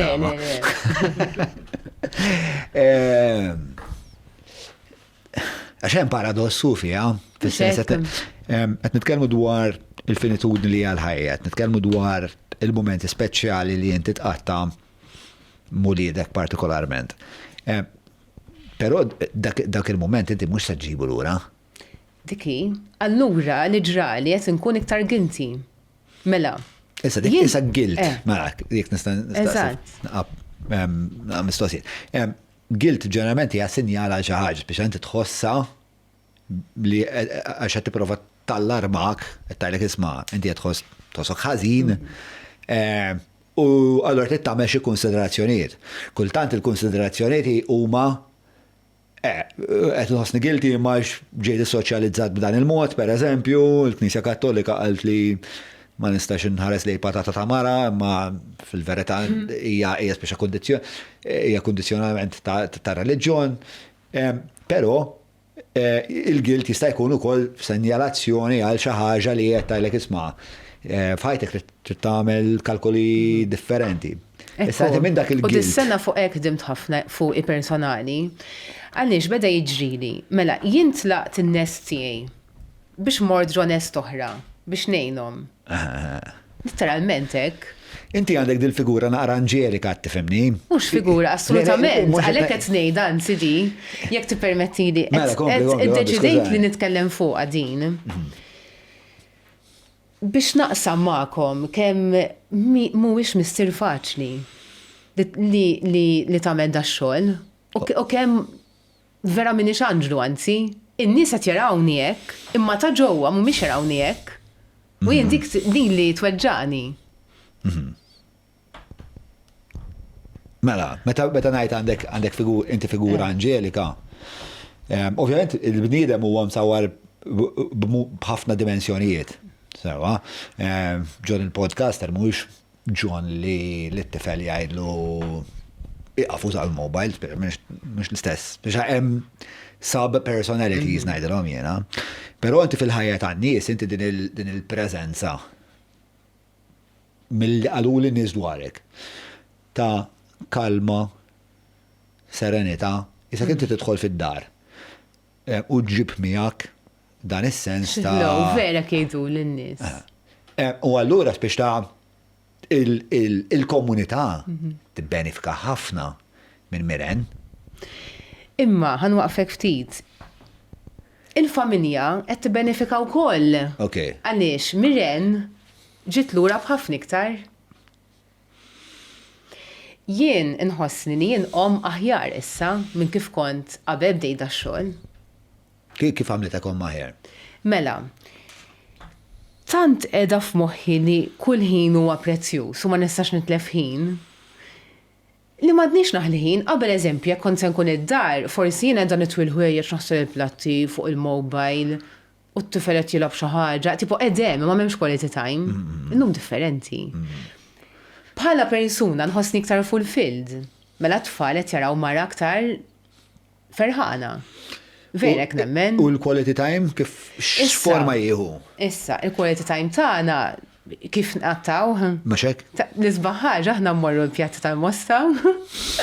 Immorru l-bandli għax iż-żgħir iħobb il-bandli, tifel nrabu l-ballun u mbagħad immorru nieħdu orange juice jew cappuccino. Aħnek dak il-quality time tagħna. Jew inkella noqogħdu nagħbu ftit board games id-dar. Mhuwiex twil, imma l-ħin li konna nemmen li nagħti ħafna iktar milli kont qabel. Llum sirt nifhem li it's quality, not quantity time. Li kont qed ngħid li jien kull min jesserba snin għamel dan ix-xogħol, imma naħseb li issa forsi ta' madwar ibdew jifhmu eżatt id-dinamika tax-xogħol għax dak kien xokk għall-familja. Da fin li għandhom ma id-dar dejjem hemm fis-sija u nofs, għax aħna taf kif bil-ħinijiet tal-ispiżerji vera easy tkun taf fix xi ħadd tkun id-dar. Mhux hekk, Fin li dejjem bil-platti kell lest id-dar, stereotype ta' mara. U fin li daw overnight inqalbet ħajjithom. It-tifel ma jafx kux ħankun id-dar fin jiġi minn iskola, ir-raġel mhux dejjem ħajsib platti kell.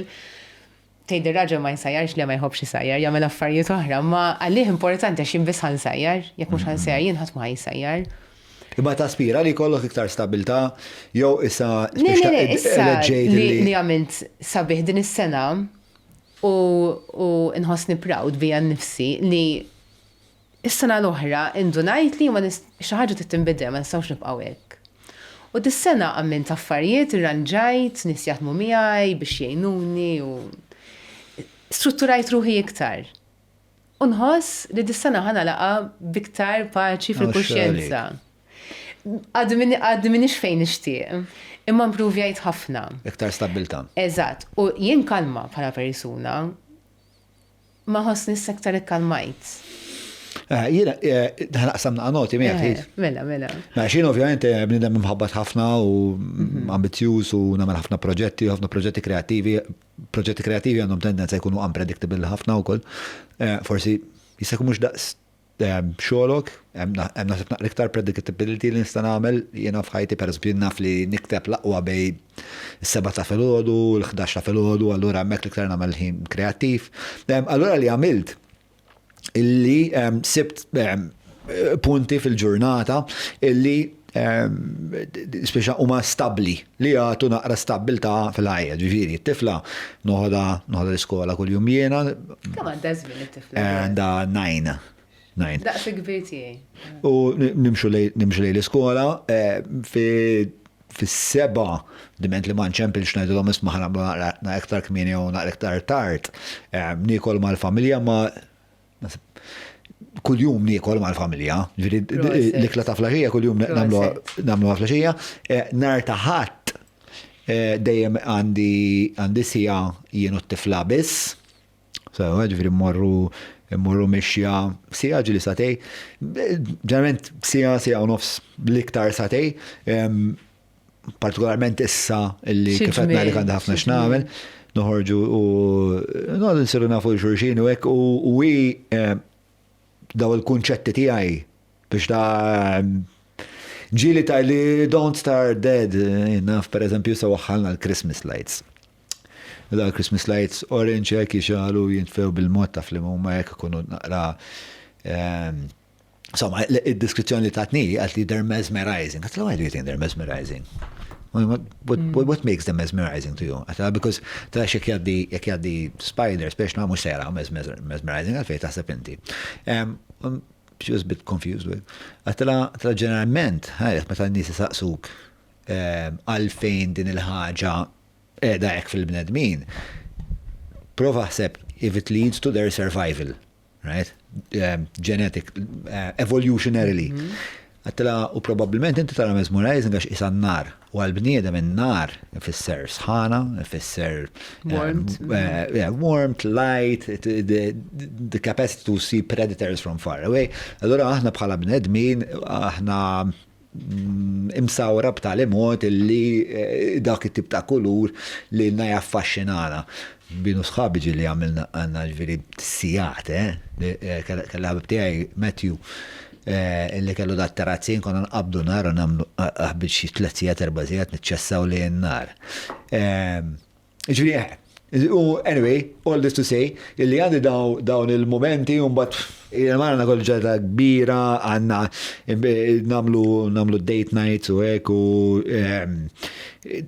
speċan il-barra tijaj ija ħafna iktar, biex għamlet ħafna iktar enfasi biex ikun hemm din l-istruttura partikolarment tal-ikla ta' flaxija li nieħu t-tifla l-iskola kuljum bik tiġi minni, imma il-mara tiegħi hija l-ġel ġi niftakarni pereżempju das-sajf irnexxilha toħroġni biex immorru nomu, li xi ħaġa li mhux passatemp preferit tiegħi li nom. U niftakarni naqbes fil-baħar hekk ma' jien u t-tifel tagħna. U qed nara il-mara tiegħi Tomek, il-bot ma t-tifla għatlu-dort fuq għatlu-stra, għatlu ommok iż-żom dil-familja fl-imkien, għatlu you should be so proud of your mother. Just don't me, she's just this force of keeping us together. Imma bħala persona li għandi ħafna chaos f'ħajti u ħafna affarijiet li ma nistax forsi imbassarom minn qabel dawn il-punti għall-inqas naf u ma jkun jafu li Grazzi li xejjajtom, nemmen li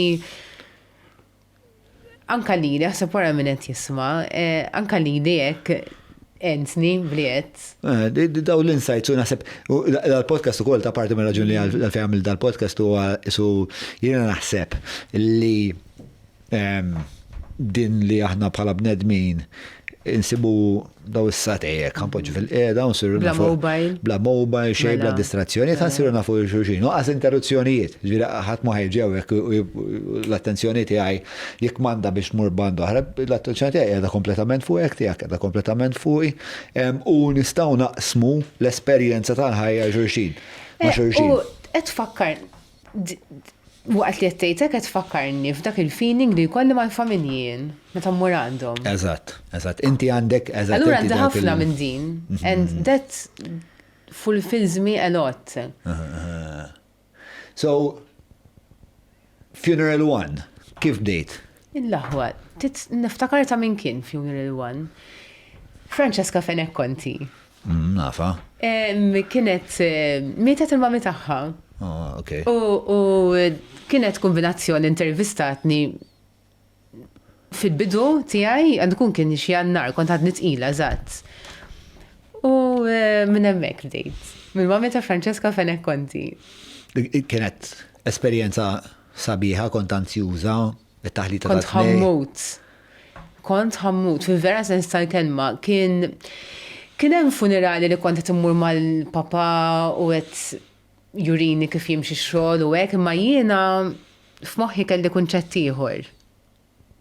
Sakemm qed nara n-nies kif qed jieħdu l-kunċett jien, dik kienet l-ansjetà tiegħi. U terġgħu tgħid dak kien iż-żmien li wellet it-tifel iż-żgħir tiegħi. Terġa'. Il-funeral tagħha kien xi 5 ijiem wara li kont wellidt, vera kont ħammut fil-funeral tagħha, mhux ħaninsi. Niftakarni nitbaxxa l-fjuriet, illa jien insejt, asma xħan minnaw. Nistajċ biex nitalla l-fjuri dak it-tipek. Għasib wara kem nista dan.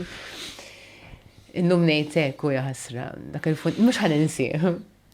Imma l-iktar li ma ninsiex il-fiduċa ta' Francesca f'dal-kas, di ma tafx min jien, ma tafx nofri. Ma konx tafa ġvi sempliciment intervistati. Intervista, ma nafix jien din. U terġaw tgħid jekk qed tisma' l-podcast nieħu gost ngħidilha waħda mill-persuni li vera għenitni. Anka fuq funerali oħra. Eżempju darba kellna funeral ta' tarbija. Kellu 4 ġimgħat u għenitni niġbru l-flus biex nikramawhom, għax il-ġenituri xtaqgħu jikramawhom. U kienet nisni fuq il-platform tagħha, taf li għandha l-foundation tan-nisa. Għandha l-Women for Women, le? Francesca. Eżatt. U ħolqot platform u mhux tal-li ġbarnilhom il-flus, tal-li ġbarnilhom iktar, u mbagħad iżejjed tajnihom donations id il-foundation. She's amazing. Daw l-komunitajiet vera sbieħ. Sbieħ, u nerġgħu ngħid, when you meet the right people at the right time. And I'm so grateful for them. U qatt ma ħaninsihom. U kien hemm ħafna hekk connections biex tifhem imma speċa inti xi rwol għandek f'dan il-mument. Le. Ma domx. Niddejjaq nitkellem ċerta mod li jisset ninstema li xi waħda li perfetta ma nafx. Imma vera, inħoss li kont naf x'rid nagħmel. Din hija triq tiegħi. Isu anke meta kont nistudja, kif ħan nispjega ruħi, meta kont nistudja farmaċija niftakarni kont nagħmel effort kbir. Nistudja, konna ta' ħafna effort. Kollox ġdid, il-kunċetti kollha ġodda, hekk. Meta ġej biex nistudja dan is-suġġett partikolari, jisni kont nafu materjal. Hekk ta' naqra nafu hekk. Qatt ma kont esperjenzajta qabel, jiena fis-sens dejjem kont irrid nistudja biex nirnexxi, mhux ħamur għall-eżam ma nistudjax bħal daw il-ġeni hekk. This was something hekk foreign to me li jiena kważi qasem mar fejn naqrom. Wow. Vera, u qed ngħid għax kellek intuizzjoni naturali għaliha. U anke ġieli nkun f'sitwazzjonijiet vera heavy. Vera heavy. Li noħroġ minn hemm u ngħid kif ġiet nifmoħħi ngħidlek eżempju? Nibda ngħid minn fejn ġiet din il-qawwa li nemmen li m'iniex waħdi. Nemmen li għandi forza miegħi hekk. Jekk inti xogħolok għamiltu sew, x'ikun ir-riżultat? Dik il-hekk tan-nieqa jew handshake li jtun in-nies fejn il-gate taċ-ċimiterju, thank you, kont instrumentali dak l-tiem għax ma kontx naf fejn qabad nibda kieku. U nixtieq nibqa' f'kuntatt miegħek. Mhux kont sensazzjoni. Eżatt. Għandi feeling li la darba inti tkun f'mument daqshekk inti ma dawk in-nies u tkun daqshekk preżenti u tkun daqshekk utli. Nimmaġna li anke f'dawk il-ftit sigħat, nimmaġna li tinħolo rabta bejnek u huma. Kbira. U tibqa' f'kuntatt magħhom tibqgħu titkellmu. Nixtieq li iktar, imma qed ninduna, eżempju di xi ħaġa li naħdem fuqha s-sena d-dieħla. Jiena bil-mod il-mod qed nibni komunità tiġi. U dis-sena ddeċidejt li niżra siġra bħala memorja tan-nies kollha li għenna. U insomma di għamilnija ma' Ambjent Malta. U daw għandhom din l-inizjattiva vera bis-sens. U tawna dat, eżempju, 4 ijiem qabel li kien ħajsir il-planting ta' siġra. U jiena għamilt post Facebook fuq il-page, invitation open għan-nies kollha li għent tul dawn Krestru Nofs. U l-feedback li kellna, in-nies li ġew l-armir, tipo l-ħadd filgħodu, short notice, laċni għaw li inti tibqa' connected. Ara l-ġieħ xi jġib, affarijiet kbar. U bat in-nies jitkellmu ma' nies oħra għaddejjin minn esperjenzi simili niddejjaq nuża l-kelma simili għax kulħadd differenti, imma jiena f'eżempju żewġ nisa tilfu r-raġel tagħhom it-tnejn ta' 40s. Żgur li dik il-marja tifhem iktar milli qed nifhimha jien. Għax għaddejja mill-istess speċ ta' sitwazzjoni. Affarijiet kbar, ovvjament inħinu li ju, jekk jiena il-ġurnata tiegħi ma nistax nagħmel iktar milli qed nagħmel, il-familja, ix-xogħol. Għas kif nħossib li nnifsi ma jien happy 100%, eżempju għajt lura ħafna kif nitrejnja, kif inżomm hekk nemmen li għandi bżonn naħdem iktar. Kif titrejnja fiżikament? Eżatt, tlift ir-rutina kollha kemm jien nagħmel dan ix-xogħol.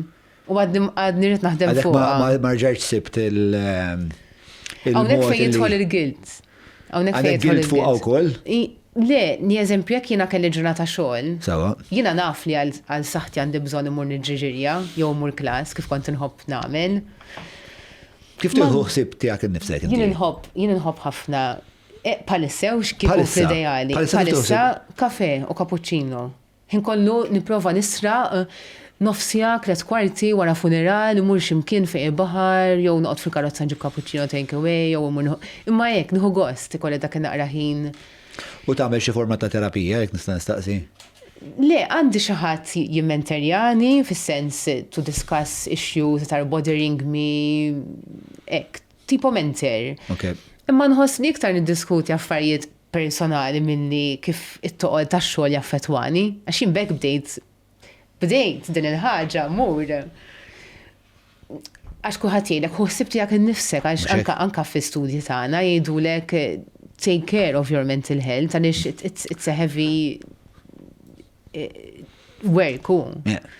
U kont bad din il-mentor li nħobba ħafna u nitkellem, imma nispiċċa li qatt ma nitkellem. Rari kien hemm każijiet li vera affettwawni li kelli bżonn noqgħod nitkellem waqt is-sessions tiegħi magħha, iktar nitkellem fuq affarijiet tiegħi. Okay. Ħaġa interessanti oħra. Ġifieri il-mod li inti tindokra lilek innifsek huwa billi tieħu bella cappuccino ħdej il-baħar. Le, dik ta' kuljum. Imma eżempju nħossib li n-nifsi kif għatlek fil-bidu ta' dan il-recording li tal-limt ngħid le bekk nħossib li n-nifsi. Jekk jiena eżempju issa fil-miliet, kulħadd jistiedlek tax-xogħol li konna naħdmu qabel, tal-ħbieb li konna hekk u ta' dawk li konna naħdmu hemm. Jekk jiena nħoss li għalija dik qed tistressjani u jiena nippreferi nqatta' l-ħin ma' nies li huma iktar viċin tiegħi li m'għandix daqshekk ħin kemm nixtieq, tal-limt ngħid le. Mux ninġar ma' kull invitation li kolli u hekk, di ma konċek, eżempju, so nħossib li n-nifsijek, niprofa nħossib nuqot attenta x'niekol, għax nemmen li kelli nkun qed niekol. Jaffettwa li ħafna my mental health. Psikologikament. Il-kwalità tal-ikel. Ija. Niprofa nuqot attenta ħafna li nażel good quality food. U anka nitfall ta' imma dik għanija t-samast. Jena u koll il-soltu, bħalissa vera tinfalli, għax nifaqa dik il-xinu ta' basketball, le, baseball. Very cool, hello Zea. Bħalissa vera timbati jena blikel ġifiri bej. Għalek għet snejdax fil-bidu li tħalġu dan il-kajos. L-ewwel ħaġa li traskurajt kien l-ikel. Yeah. Il-familja ma jisibux li kellest, jiena għamil ġranet barra u nispiċani kol junk food. Undu najt li isma jiena minix nħossib saħħetna u. So dik xaħġu ħar nimprovi għajt fuq għad is-sena. Ġritu ħossib tijak nifsek bil-kwalità tal-ikel? Kwalità tal-ikel, li nieħu ftit ħin wahdi. U x'tagħmel waqt li tkun waħdek għat immedita. Niċċassa. Tiċċassa. Kemm inħobb niċċassa John. Tiċċassa ma tkun qed taħseb fuq xejn.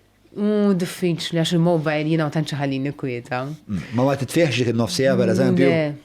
Le. Titfieħ ġurnata sieħ ġieli. Le, ma nistax. Ma tistax. Issa tfejtu. Issa tfajtu l-kolz fuq il-papa bħalissa. Imma niċċassa, nħobb niċċassa ħafna. Fis-sens sistema ħażin, imma. Laqqa xej, dik hija kwalità naħseb vera importanti. Jiena jekk għandi 20 minutes eżempju qiegħda d-dar u tfal ġejjin bil-van 20 minutes oħra, imur fis-sodda niċċassa. Mhux ħa niċċed television jew nara series jew ħammur nagħmel immur fis-sodda niċċassa. Nipprova, speċa nagħmel attivament nagħmel il-meditazzjoni speċta. Imma again, jisu meta nkun għajjien iktar faċli li insib ruħi jinnaf, najt wieħed fa' podcast ieħor per eżempju, palissa nisma' daw ħafna podcast legacy jisimhom, li huma l-istejjer ta' daw in-nies kbar, fl-aħħar jgħaddu ġudizzju jekk ir-reputazzjoni li għandhom tixraqilhom xew le, tipo palissa nisma' ta' Churchill. Jien taf x'inħoss imma jien tant għandi noise madwari, tant ħinkollu man-nies, ħinkollu nitkellem man-nies, ħinkollu qed nitkellem deep. Li marrit li l-interess, mar li ħafna l-interess li nisma' noise. Television sar mhux nippreferi nkun fil-kwiet.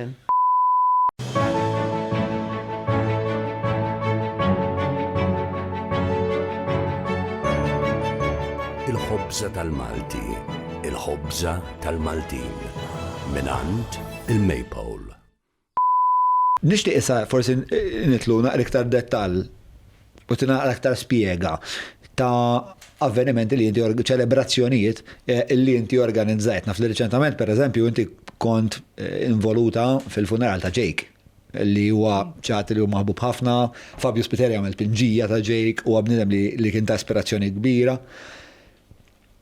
Għajdilna nara fuq dak il-funeral. Mela, Jake, kemm inħobbu. U qatt ma tqajt miegħu jaħassra. Mela, jiena kull funeral naraħ bħala ċelebrazzjoni tal-ħajja. Issa, ta' Jake ħassejt li għavolja kellu 15 sena biss, tant għamel affarijiet f'dil-ħajja qasira li kienet kważi challenge kif ħan ikkepċerja kollox waqt il-ferwen tiegħu. U poġġejt ma' ġenituri tiegħu, għadna nitkellmu x'kien iħobb u x'kien għal-qalbu ħafna, kif ħafna jafu jħobb l-annimali u jħobb l-sports u determinazzjoni, insomma, ħafna affarijiet sbieħ. U għamilna brainstorming session ta' veru, kif ħanoħorġu din il-ħajja meaningful ġol funeral tiegħu.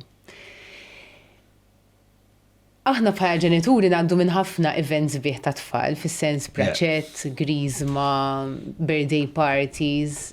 Pruvaw ifmu, għawek insemmilhom minn hawn imma riskaw il-ġowzi. Ma kontx nafhom qabel imma sirt nafhom through Jake u nħobbhom ħafna. They are special people, no wonder li Jake huwa li hu. X'hemm li huwa partikolari dwarhom dan nies? Is-sempliċità tagħhom. U kemm huma grateful għal kollox, anka f'dan momenti. Wis. Imma da kont qed ngħid li ma riskaw ġowzi, ma tantx kellhom opportunitajiet jagħmlu festini lil Jake, għax Jake kien ilu ħafna l-isptar. Qabel ma daħal l-isptar u għamel xi sentej jgħix l-isptar kien diġà kellu problem bil-mobilità tiegħu. Eżempju, ritratt ta' Grizma tiegħu kien diġà struggle. Tistgħu tippruvaw hekk tifhmu kemm il-funeral ta' Jake kemm ħaduh bis-serjetà, għax għalihom kien il-festin li qatt ma għamlu li qatt ma ħajerġgħu jagħmlu, ġifieri terġgħu tgħid kienet xi ħaġa ta' barra minn hawn iktar minn ħaddieħor. Huma ħadu hekk kif qed tgħid inti ta' ċelebrazzjoni tal-ħajja tat-tifel tagħhom. Jiena bqajt impressjonata, jiena Mariska kienet qarti li kienet ilha taf xi sena u nofs qabel li meta jħallina Jake ċi tiċċempilni biex tagħmlu l-ikbar ċelebrazzjoni possibbli. Unbelievable. Wow, okay. Insomma, u poġġejna u ħriġna b'dawn l-idejat li ħaniħu gost naqsam magħkom. Mela. Organizzajna kortejo bil-roti. Din qatt ma ġrat f'Malta. Kien hawn kortejo bil-muturi. Alla ħanibki issa. Le, bkejna ħafna. Kemm nixtieq għandi ritratti x'nurikom. Kien hawn kortejo bil-muturi. Ġieli jkun hawn xi biker, u jinnaf jew ikun hawn xi taxi driver, ikun hawn il-hers u l-taxis waraj, jew il-hers u l-muturi waraj. Għamilna maratona bil-roti wara Jake. Printjajnilhom stickers, Jake wara darhom, ġifieri Jake miexi minn Mater Day għal Birzebbuġa fejn sar il-funeral b'dawk ir-roti kollha. Ma nistax nispjega x'ħassejt x'in rajt il-Mariska u l-Ġowzi ringrazzjaw intar-roti li ġew li wettqu din idea li kellna. Infatti domna ftit biex nagħmlu l-funeral ta' Jake, ma minniex it-tradizzjonali wara jumejn, għamilna ġimgħa biex inkunu nistgħu nagħmlu dak kollox ovvjament inti ċit ħafna jnuna transport Malta, għalaqna xebba toroq, is-sibt filgħodu. Però nissumi li l-komunità kollha parteċipat biex tara kif iktar mill ksibna. Kemm hu eroj estra li jolqot il-kulħadd u daw l-eroj Maltin.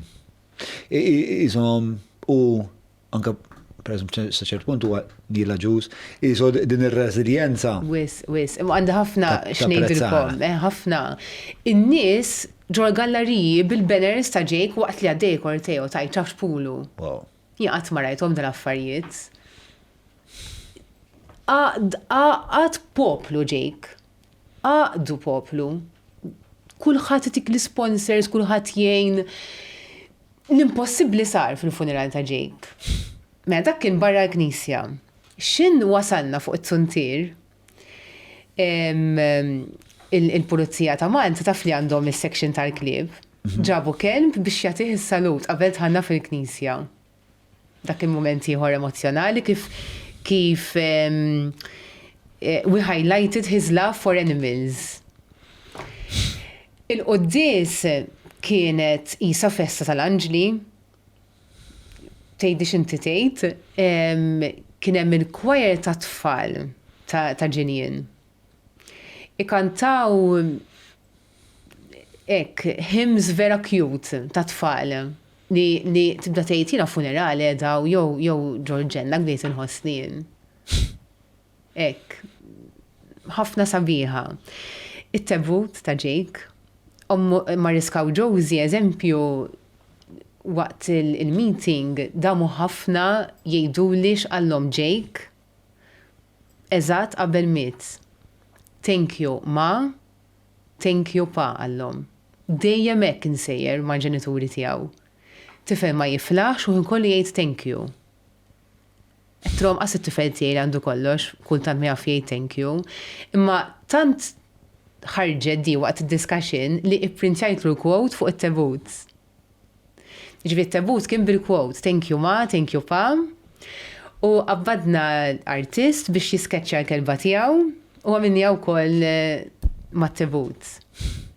Dik kienet xi ħaġa speċjali wkoll.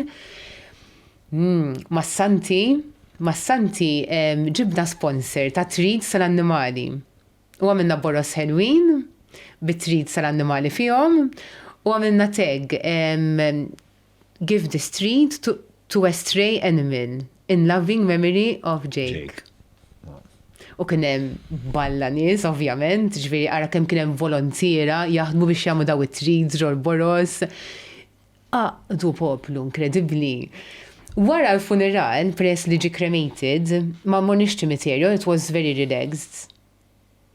Kien hemm ħafna mużika għaddejja ġew kantera, winter moods, idoqqulu, kien hemm sponsor, ċu nistgħu nsemmuh, Maple, beda jqassam ir-refreshments lin-nies. Dak ma nistax ninsieħu. Dak funeral, le. Il-mami ta' Jake kienet libsa jisa Reġina, ħietet libsa sabiħa l-funeral. Ħietet libsa sabiħa. Libsa bajda wis. Serjetà kbira hekk. Dik hija l-viżjoni ta' kif nara funeral u nirringrazzja ħafna lil Mariska u lil Josie minn hawn. Wara funeral. Issa sfiċċajna ħbieb issa, kważi nitkellmu ħafna. X'għanulek biex ovvjament huwa l-iktar ma jistax ma jistax. Mela trid ngħidlek l-iktar diffiċli minn da. Eżatt. U dan mhux parent bħalu bħalek. Titqis li daw għamlu. Is-snin miegħu ħin kollu, da ma jmurx l-iskola u jerġa' jiġi. Dawn ħin kollu, taw telqu kollox miegħu. Il-vokazzjoni kienet it-tifel. Jiġifieri il-firda tagħhom jikbar minn kieku tiġrinili, għax jiena nqatta' nofs ġurnata mat-tifel. Jew kwarta ġurnata, daw all day. Mariska tmur l-isptar filgħodu sa bil-lejl u bil-lejl tmur id-dar is-sajjar għall-għada, taħsel il-ħwejjeġ, tipprepara l-affarijiet u jmur Josie jorqod lejn sħiħ miegħu ta'.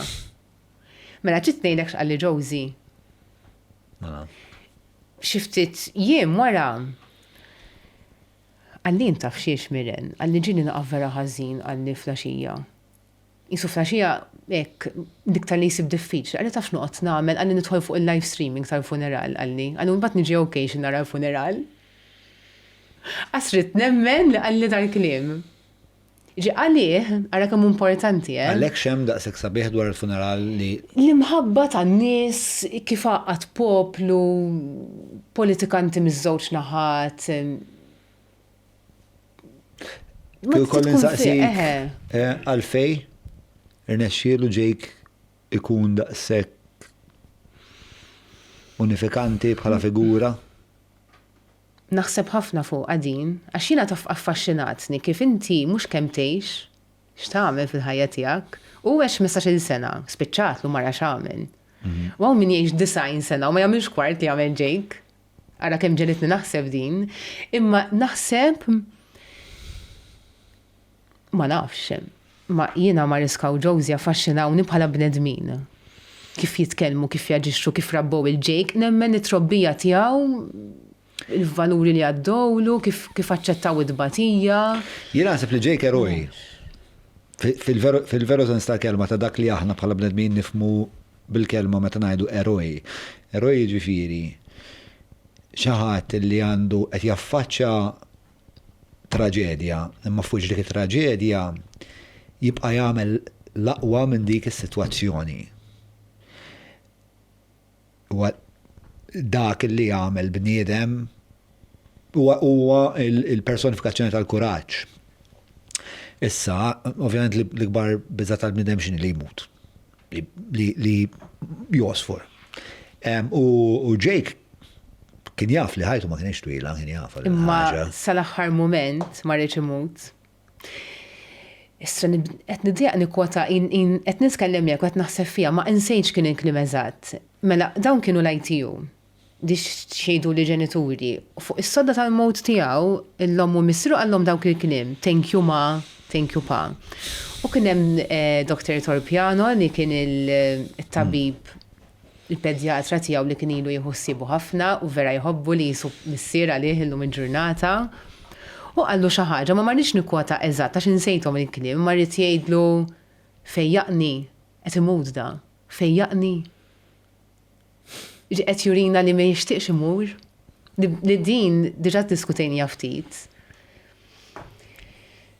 Imma għażel li fil-ħin li kellu jitkellem għal min m'għandux vuċi għall-annimali. Jien naħseb li dik l-iktar ħaġa li speċta tiġbidna li Jake. Il-fatt li fil-ħin li kellu u bid-diffikultajiet li kellu xorta u wera kuraġġ kbir. U forsi l-iktar nies li nafu aħna Malta bħala nies reżiljenti fil-komunità tagħna, di Fabio Spiteri, Nila Ġus, meta tkellem fuq Jake, man. Ġifieri mhijiex referenza bullshit, mhijiex referenza ta' you can see that they are humbled. Ġifieri bħal Nila Ġus li għamel dak li għamel, Fabio li għamel 10 decathlons. Meta tkellmu fuq Jake, anka d-dispożizzjoni fiżika tagħhom tinbidel isna. Incredibly. Jiena il-feeling li ħassejt dakinhar ħanibqa' nġorru miegħi sakemm immut. Ma nistax nispjegah bil-kliem. Imma nibqa' ngħid li l-ġenituri tiegħu huma leġġendi. Għax inti jekk inti tkun tifel ma tiflaħx. U ommok qed toqgħod tagħmel ħafna ġeb ħdejk. Wara xi ġran.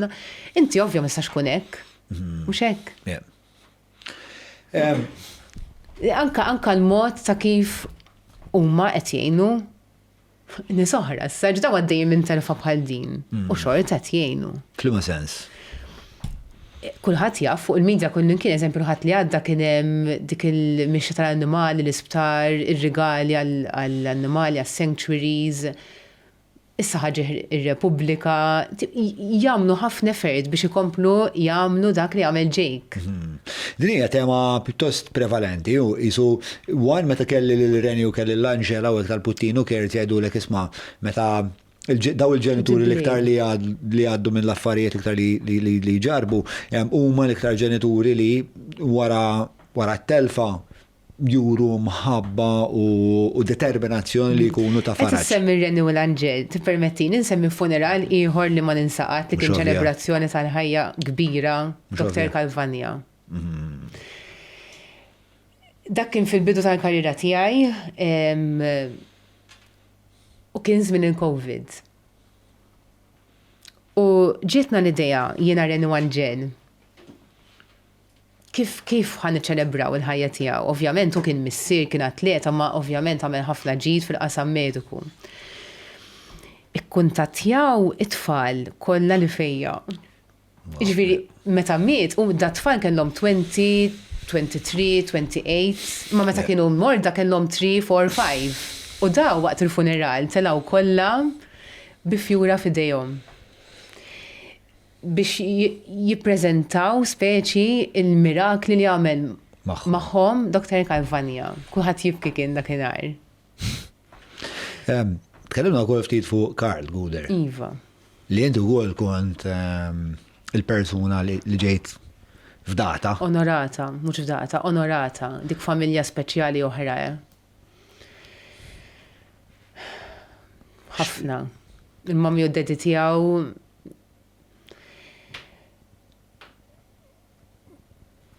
ma bla kliem. Nibda ngħid ma jiena kif qed nintaqa' ma' dan nies speċjali hekk. Jibqgħu ħelwin man-nies quddiem traġedja jkellmu l-kulħadd, ma jaħtfu l-ħadd, kulħadd taf kemm kien hemm media għaddejja u kulħadd isaqsi u kulħadd jgħid. Għażlu li jkunu open fuq x'ġara jitkellmu ħalli waslu messaġġ forsi ħadd ieħor ma jagħmilx forsi jfittex lajnuna jekk qed iħoss ċerta peace fil-ħajja. U fuq Karl hekk xi ħaġa li missitni ħafna kienet fil-funeral. Kieku kien jaf kemm kien maħbub dal-livell imma tafx. Kont ġo funeral, kif ħa nispjega ruħi? Kulħadd jibki. Ġifieri ħafna nies, imma kulħadd jibki. Inti soltu tkun imdorri tmur il-funerali u tara forsi l-ewwel żewġ bankijiet qed jibku għax oħrajn qegħdin hemm rispett. Jekk eżempju mietet kollega tiegħi tax-xogħol, ħammur b'rispett tagħha mi ma nafix lilha. Mi mhux ħankun qed nibki fil-funeral. Fil-funeral ta' Karl, knisja pakkjata nies, tuntier pakkjat nies. Kull fejn nieqfu bil-ħers imma kulħadd jibki. Ta' kien ħin bdejt ngħid, Karl jaf kemm kien maħbub tipo b'dan livell, naħseb ma kienx jaf jien. Min jaf kien jaf. Imma għandi xi ħaġa kbira tal-li rajt. Għax jiena waqt il-funeral inkun qiegħda ovvjament kont qed nikkomunika ma tal-istazzjoni kien qed ixandru x-xandira tal-funeral għax kien live, inkun qed nara li t-tim tiegħi preparat xi nħanniġu għal ċerta momenti waqt il-qudies, inkun qed nilesti readers, ħin kollu nkun qed indur. Imma kull fejn indur nara n-nies jibku, di qatt ma rajta jien. Qatt ma rajta, u naħseb mhux ħanerġa' nara. Ħafna jgħidulek li Karl kien dan il-persuna li jmorru għandu meta huma jkollhom. Eżatt. U il-funeral ta' Karl nemmen li qaras il-kuxjenza ta' ħafna minna u. Li inti l-ħajja tiegħek għaddejja. Minn għalik li taħdejk u okej, ma mhuwiex okej. Din titfani naqra f'dilema jena di. Il-ministri jaħdmu miegħu. Biss anke jqogħdu jaħsbu, ma jistgħux jaraw li kien hemm xi ħażina. Partikolarment, ġifieri x'kelli l-djun hawn, ma nafx hekk għalilix waqt li qegħdin fuq il-podcast jew wara, jew qabel, whatever. Li das biex kien il-bniedem li inti meta jkollok xi disturb, meta inti ma tkunx qiegħed forsi sew jew kollok xi ħaġa dwar xi għandek bżonn titkellem, tmur għand Karl. U Karl jiena smajta ħafna dejjem se jilqak.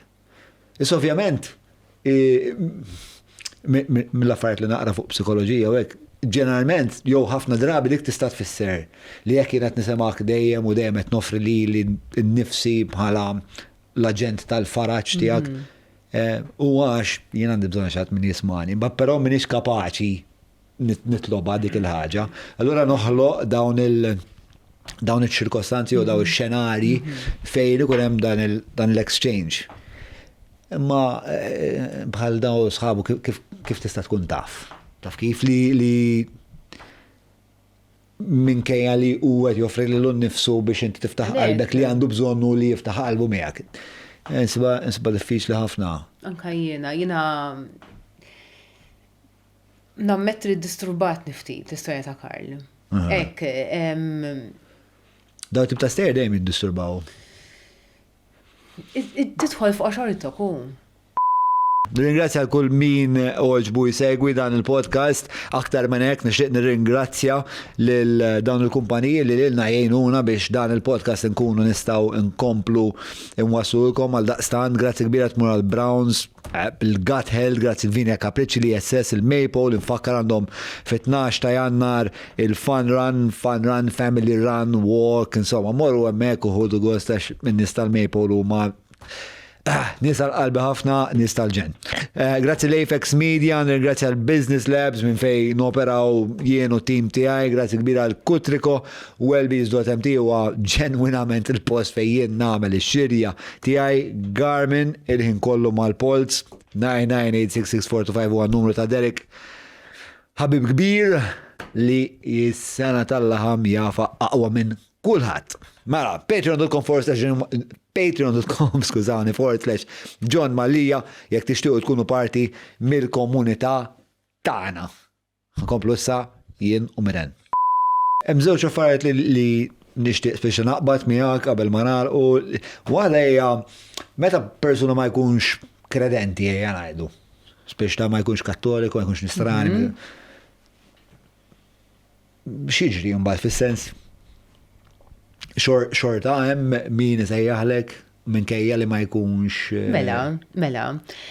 Ovvjament mhijiex in-norma għax aħna bħala soċjetà għadna ħafna kattoliċi u niċċelebraw il-ħajjiet ġol knejjes. Dik hija n-norma, ġifier minn kull mit-funeral ħajkollok 97 minnhom ġo knisja.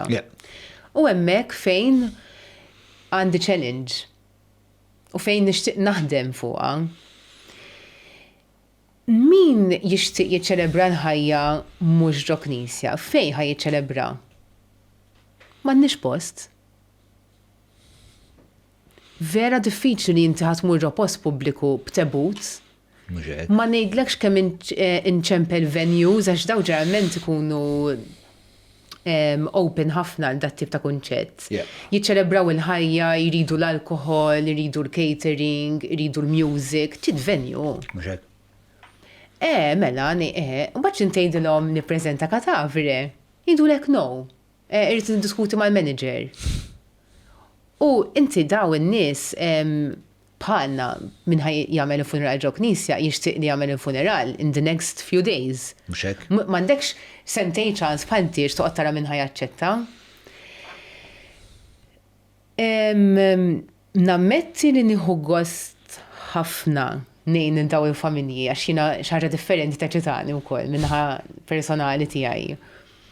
U riċenti għamilna funeral vera ħareċ speċjali, għamilnieh ġo open space, ġo green space u ġibna kollox aħna l-catering, id-dawl, il-stage, it-tinet, il-canopies, is-siġġijiet kollox.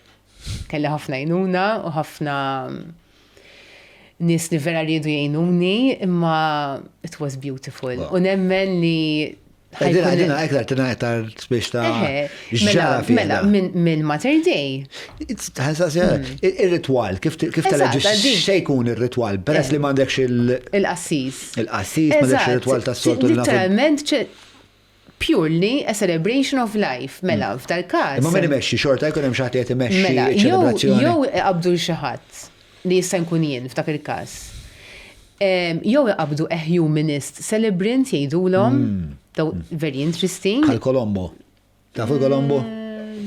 Le. Oh, ma importax. Imma qed jaħdem il-Business Labs. Dejna, l-aħħar darbate huwa humanist celebrant jagħmel l-affarijiet. They're very good. Għad jaħdem dejjem ħafna mistoqsijiet eżistenzjali dal-aħħar insomma. U jew inkella l-familja stess. Eżempju jkun hemm ħabib jew xaħat tal-familja u jmexxiju. Le, f'dal każ għamilna hekk, għamel xaħat tal-familja mexxa u eżempju jgħid issa ħanejt il-John jiġi jitkellem fuq Miren, U jkollna presentation bir-riċċatti għaddejjin, bil-video, eżempju dan il-funerali qed ngħid kien DJ. Għamilna l-background music għaddejja ħin kollu tal-mużika li kompona hu. Nice.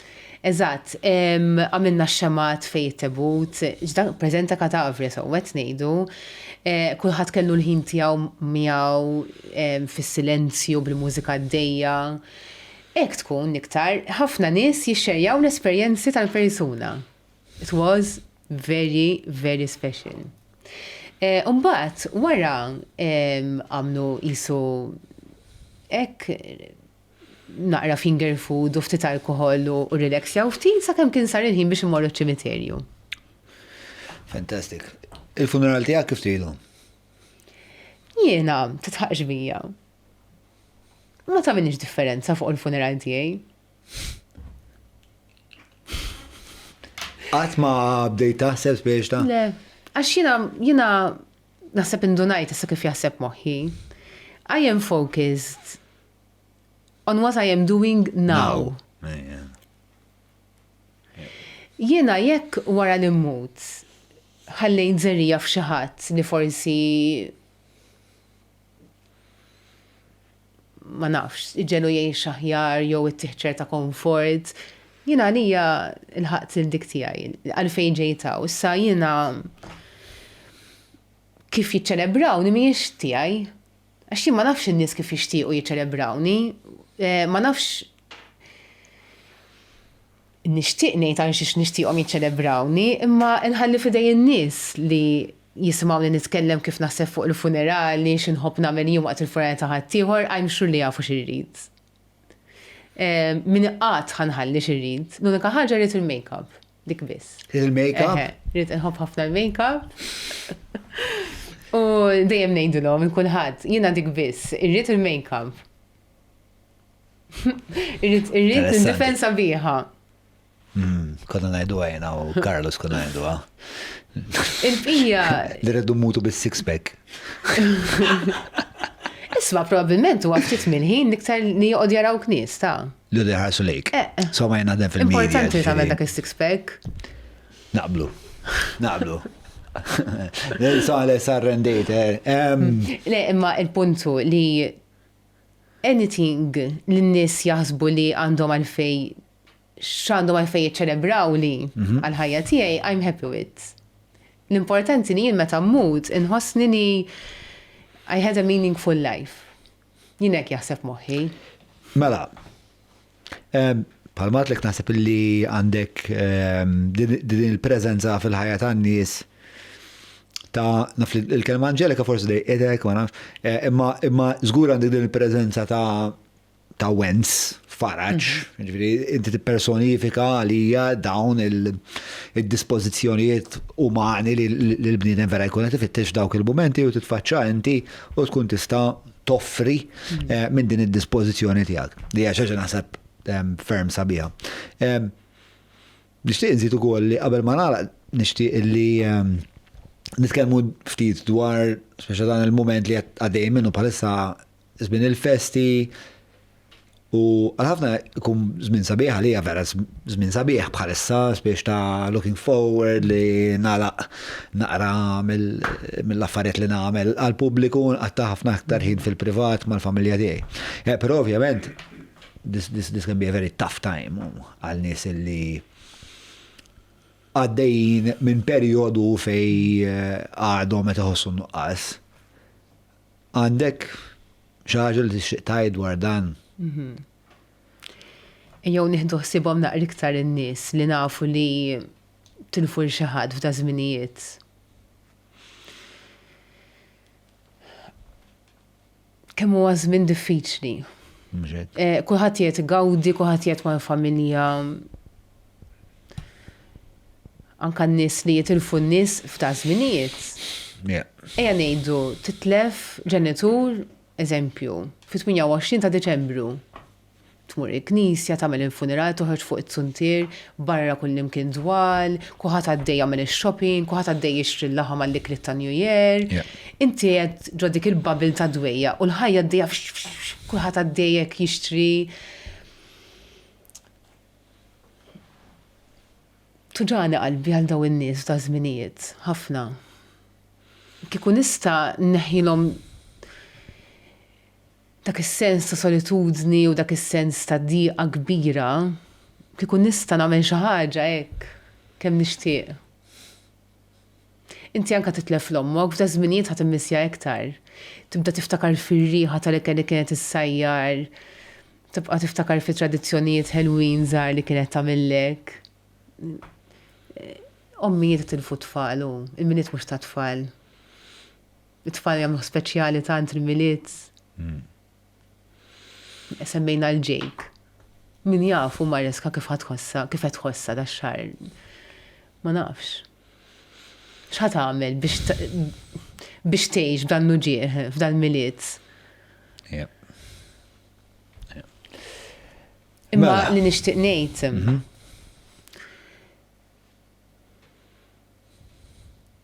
Ejja nieħdu ħsieb inta madwarna.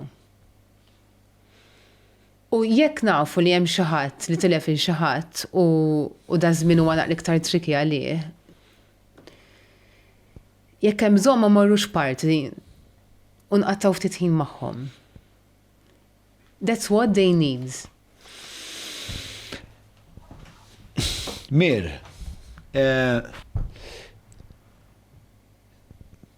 ħantik moment.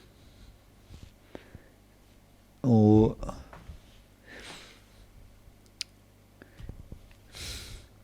nasab hemm xejn li jista' jagħmel iktar dwar il-ħajja milli taffaċċa it-tmiem tagħha.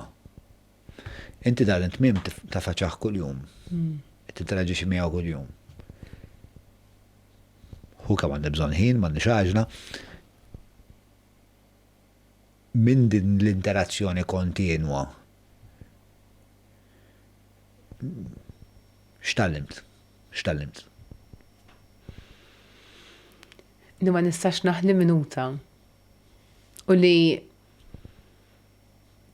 Sara ma twaslek imkien il-flus b'sinjur miljonarju u fqir xorta ħad tispiċċa, il-flus ma jagħmlukx ferħan, di xi ħaġa li ħin kollu nara. Fis-sens nagħmel funerali ta' businessmen kbar u nagħmel funerali ta' povru. Xorta tnejn spiċċaw. Ek, dik li tallimnina li irrid inqatta il-ħajja tiegħi bl-affarijiet li nħobb nagħmel, inqatta l-ħin man-nies li vera nħobb u ma nħallix il-flus jiġu il-kman ta' ħajti għax ma jiswaw xejn. Il-patruni jistaqsu hija miġuba lilkom il-ħbib tagħna tal-Browns partikolarment mis-servizz tal-Gut Health. Jien għamiltu l-Gut Health u għamilt it-testijiet, insomma u naħdem bil-programm tagħhom, ikolli nistar, ikolli nkun sinċir u awtentu nkun magħkom għax ma nafx mod ieħor li nkun u nistar li dawn l-aħħar forsi ma kontx eżatt, jew forsi kważi xejn mal-programm, però vera ħerqan biex la jgħaddu daw il-jiem natalizzi nerġa' nirritorna għal dak il-programm li huma sawruli grazzi għal Gut Health li tani bidla kbira f'ħajti għal daqstant ma nistax nirrakkomanda biżejjed is-servizz tal-Gut Health u minnaw inselja sħabi tal-Browns u minnaw ngħidilkom arat laqna patronista su jien u Miren. Dan mistoqsija ġeja minant Lino Apap. Lino, tistaqsi, not getting any younger, I'd like to make funerary arrangements for when I pass on. Primarily, I would opt for cremation, but it appears that local plans for a local crematorium are still on the drawing board. Where are we as far as a crematorium is concerned? I'd like to avoid religious rites and locations when I go. Do you organize such events where friends and family just come to celebrate one's life rather than mourn one's death? So, naf fiċ-ċert li t-teni parti diskutejnija. It-tweġiba hija żgur li iva. Hemmhekk hemm two questions in one basically. Eżatt. Qed jitkellem fuq pre-planning ukoll imma. Huwa kunċett ġdid li qed jidħol. You pre-plan your own funeral. Insaqsejt li ma inti inti ma m'għandekx. Jiena m'iniex klijenta tajba għalih. Imma fil-make-up. Fil-make-up artist. Il-make-up il-pija ma jinteressa xejn. Sewa.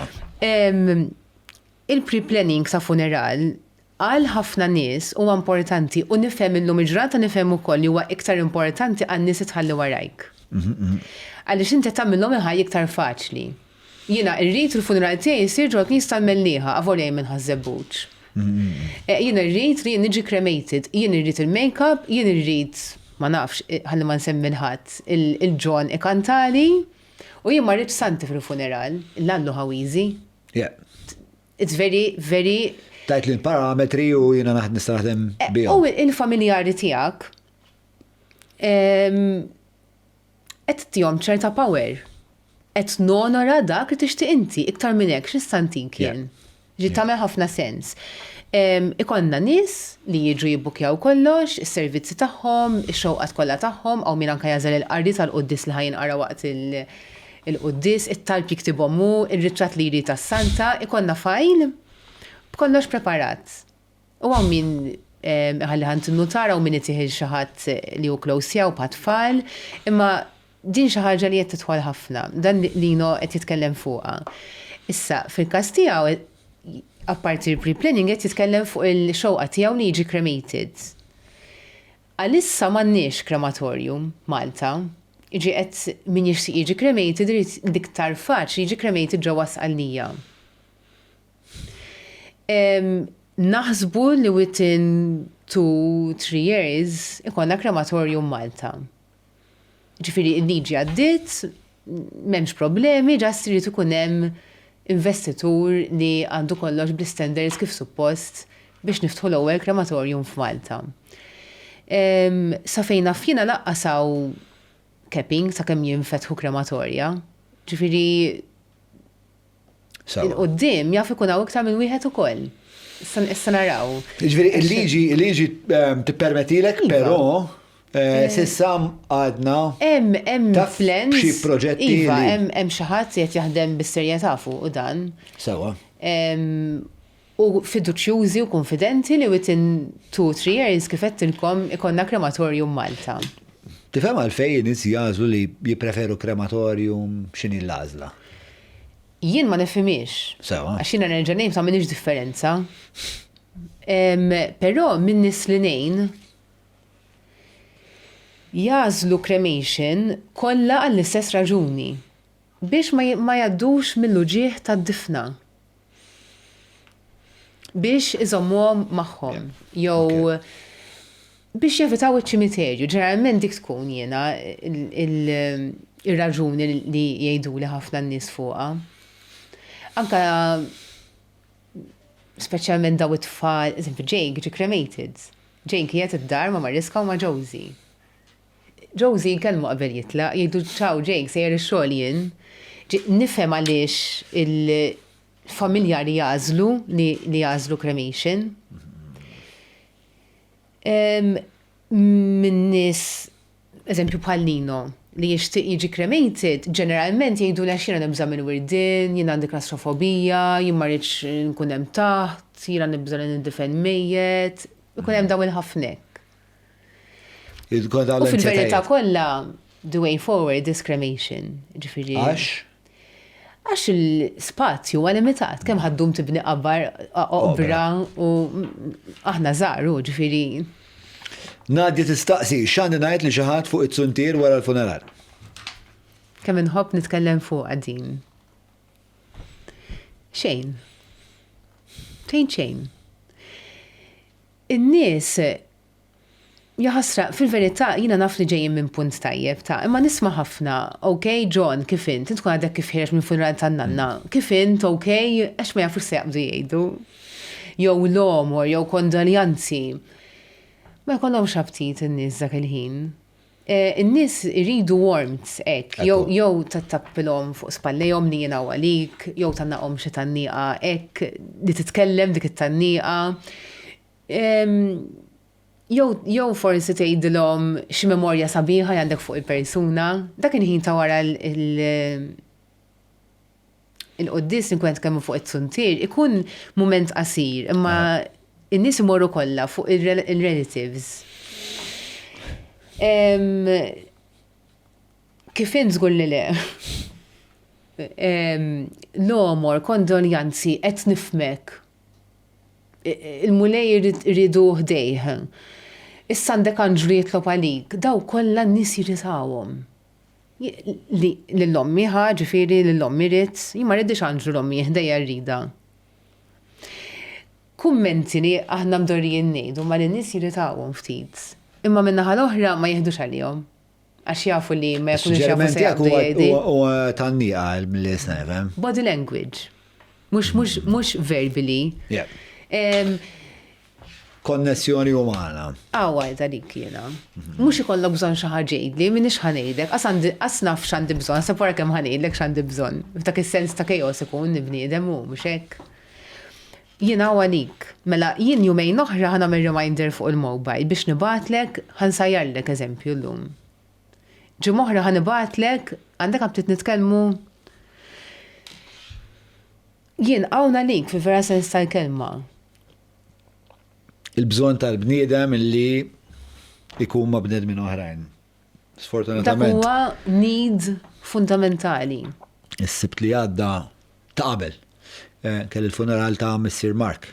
Mark huwa il-proprjetarju ta' wek tal-istudju ta' fej qegħdin. Mark huwa ħabib tiegħi forsi għandu 42, Mark, għalkemm jidher li għandu 25. Aħba jew jorqod fis-salmura dak ma nafx jagħmel jien. Jew għandu xi freezer jorqod fih. U mit il-papa tiegħu mort il-funeral tiegħu. Kif wara vera sabiħ, kien ħafna mill-ħbib tagħna, ħafna skiet. Però vera inħass.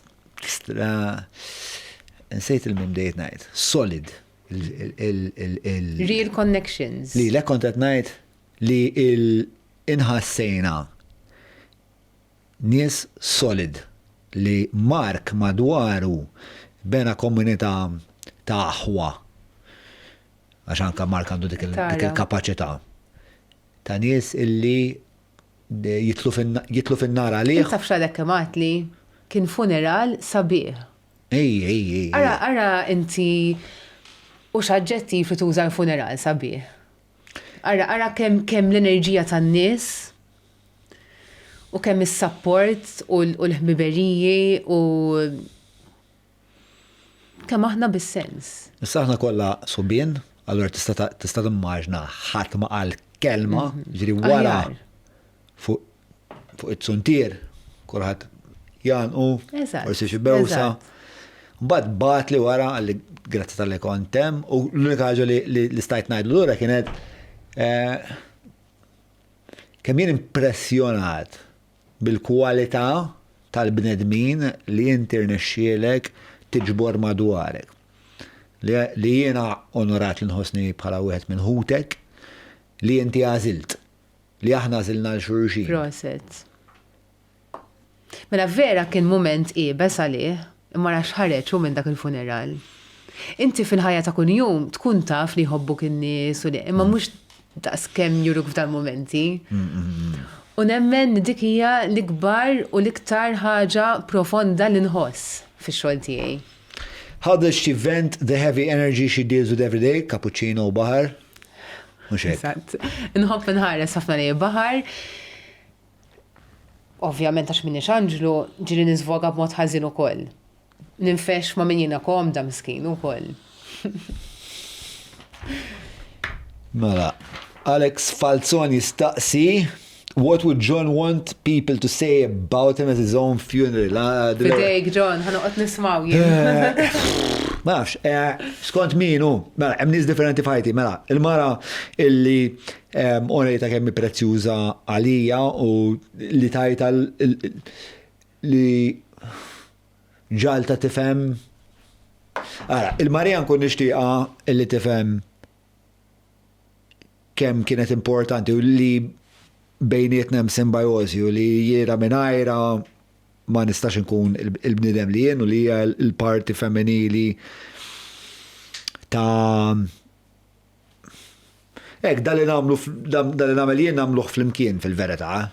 It-tifel illi stajt inkun lumeni f'xi parti ta' ħajtu konċi xorta ta' role model u li forsi stajt u rejtu għallimtu xi affarijiet u rejtu kif ta' boj tista' tħobb ukoll it-tifla I don't know.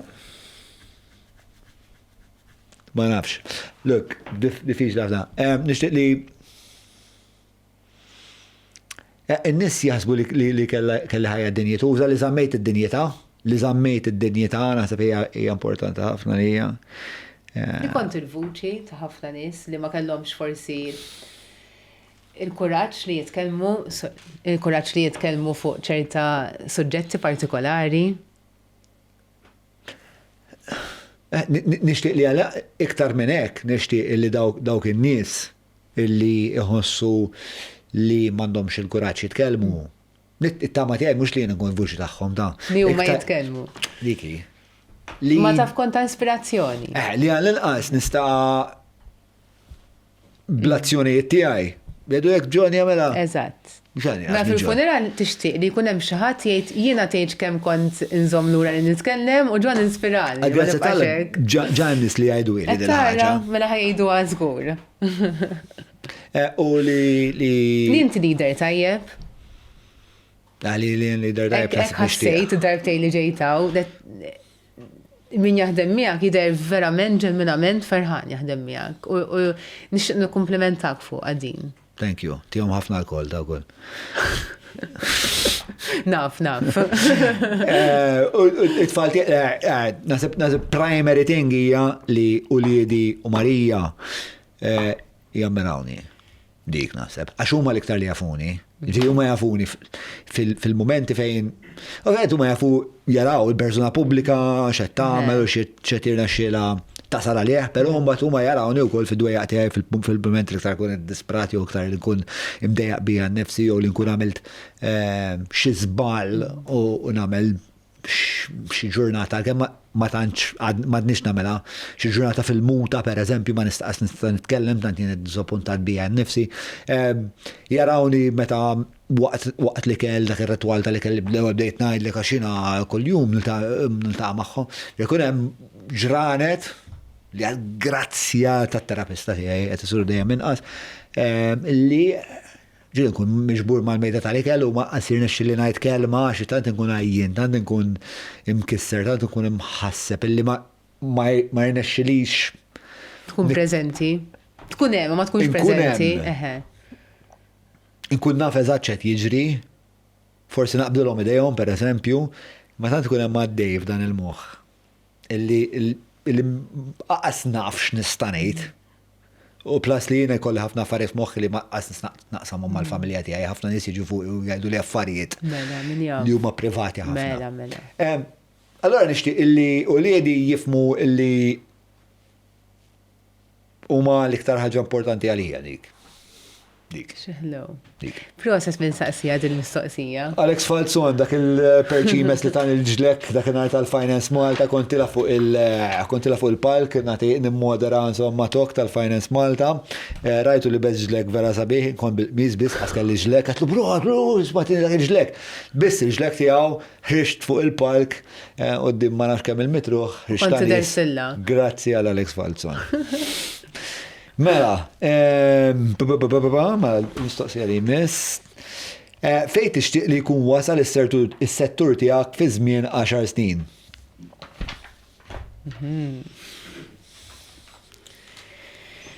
Kemm għandi ħolm għal da settur. Nixtieq number 1 iktar nisa jażlu li jaħdmu f'da settur. Nemmen li huwa xogħol fejn hemm bżonn ħafna l-input ta' mara. Naqbel. Huwa wis dominat mill-irġiel. M'għandi xejn ta' kontrihom, anzi jagħmlu xogħol vera tajjeb, imma funeral huwa kollu rġiel. Aqqas hemm infermiera mara ta' fil-mortwarja. Mela infermiera rġiel. Assisin rġiel. Sakristan rġiel. Teffin rġiel, nisuq l-karozzi rġiel, ġili forsi tara xi mara, jew tnejn, imma kull interaction li ħajkollok waqt il-funeral huwa ma' raġel. Għalfejn taħseb li hemm bżonn iktar l-involviment ta' mara? Jiena nemmen li dal-moment huwa eżatt l-istess bħal bidu tal-ħajja. Inti fil-delivery suite fejn inġibu il-ħajja, fejn titwilet ħajja ġdida, mhux nisa ħafna nisa jkun hemm. Nemmen li mara għandha ċerta ma rixejt empatija, xaw irġiel li għandhom empatija wkoll. Però tipprevali iktar fin-nisa. Naħseb li hekk jien bħal meta raġel u aħjar għal deffin għax huwa aktar b'saħħtu minn mara forsi Nemmen li bħala empatija għandha ħafna x'toffri mara f'da s-settur.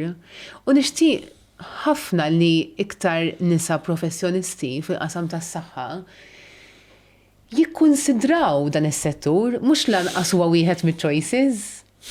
Nixtieq ukoll li dan l-istudju interessanti it-tanatoloġija tiġi parti mill-kurrikulum ta' kull professjonist fil-qasam tas-saħħa. Jekk inti għandek nurse, jekk inti għandek physiotherapist, jekk għandek radiologist, jekk għandek ma nafx professur, jekk hemm pulizija wkoll. Nemmen li hemm bżonn ħafna training. Mhux xejn, nittrejnaw kulħadd fuq kollox, nittrejnaw food and health and safety u requirements minn hawn u requirements minn hemm, għaliex f'da settur xejn, m'hemm xejn. Di xi ħaġa li nixtieq naħdem fuqha. Nixtieq ovvjament li ikun hemm dak il-venue nitkellimna fuqu, għax ovvjament fi żmien 10 snin oħra is-soċjetà ħadd kompli tevolvi. Ġifieri irid ikun hemm il-loġistika adekwata biex nagħmlu funerali differenti milli qed nagħmlu. U nista' nibqa' sejra. Ġifieri qed ngħidu li jkun hemm iktar nisa li jkunu involuti fil-mestier li t-tanatoloġija tkun ukoll parti minn mit-tarif li inti meta tkun qed issir pulizija, radiografru, psikjatra. Kollox, fejn għandek kuntatt ma' nies li ħajjiġu f'dan moment. Kuntatt mal-mewt. M'hemm bżonn xejn ta' barra minn hawn, ma xi ħaġa żgħira, armodju wieħed xi ħaġa. U nixtieq li jkun iktar standardized. Is-settur irid jiġi standardized, hekk nifhimha jiena u hekk nixtieq. Mela, Mir, għattini darba grazzi tal-jogħġbok tad-disaw. Nittama li l-esperienza kienet waħda pozittiva li ukoll. Ħafna, grazzi. Ġenwinament, vera nħossni komda miegħek hawn u vera nieħu gost. Mela, Mir, fejn jistgħu jikkuntattjawk in-nies jekk kollhom bżonn nikellmuk? Mela, ara, jiena kifat ħafna minn ħin, jiena on call 24/7. Ġifieri, jiena jekk xi ħadd għandu bżonn ikellimni urġenti jista' jċempeni dejjem ħanaqbad il-mobile. Nista' nagħti il-mobile ma nafx. Għawek m'għandna problema ta' xejn ġifieri. Faċli ħafna 7937 ieħor 30. 793730. Hemm ħafna trees. The magic number, eżatt. Inħobbu n-number tal-mobile. Mbagħad għandi l-Facebook page li inħobba ħafna x'nipprova naqsam ħafna minn dal-affarijiet li għedna ħafna minnhom qegħdin fuq il-page. Nipprova nieħu konċett minn ġurnata tiegħi tax-xogħol li tkun speċjali u nipprova naqsam man-nies. Nipprova nuża bħala pjattaforma ta' edukazzjoni fuq is-suġġett.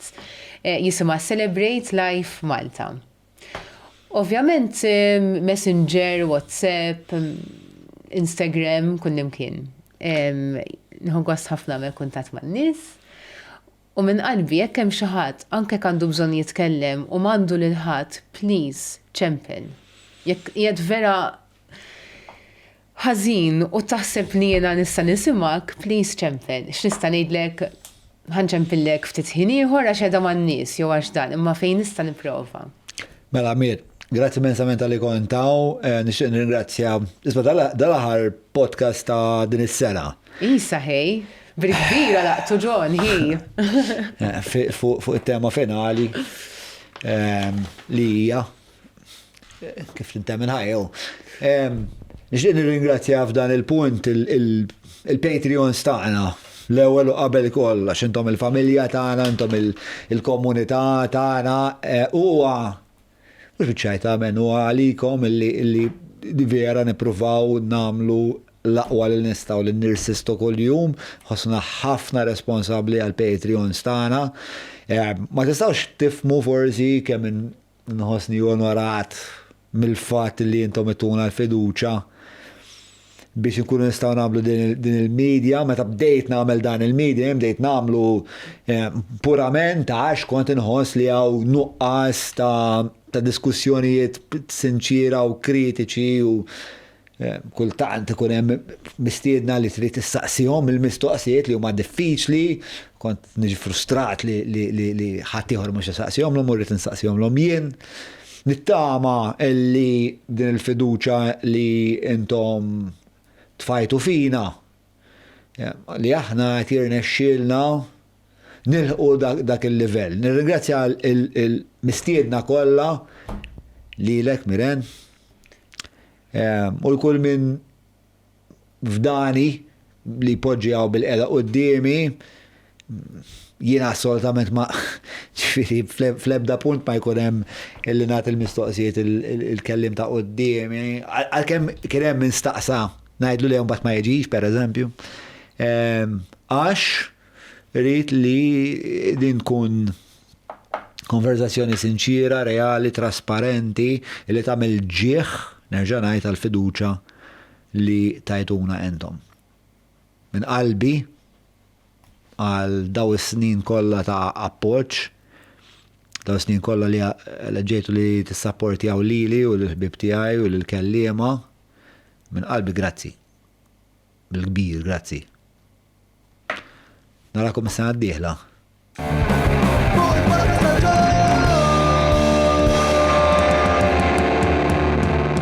Mela, tlaqna?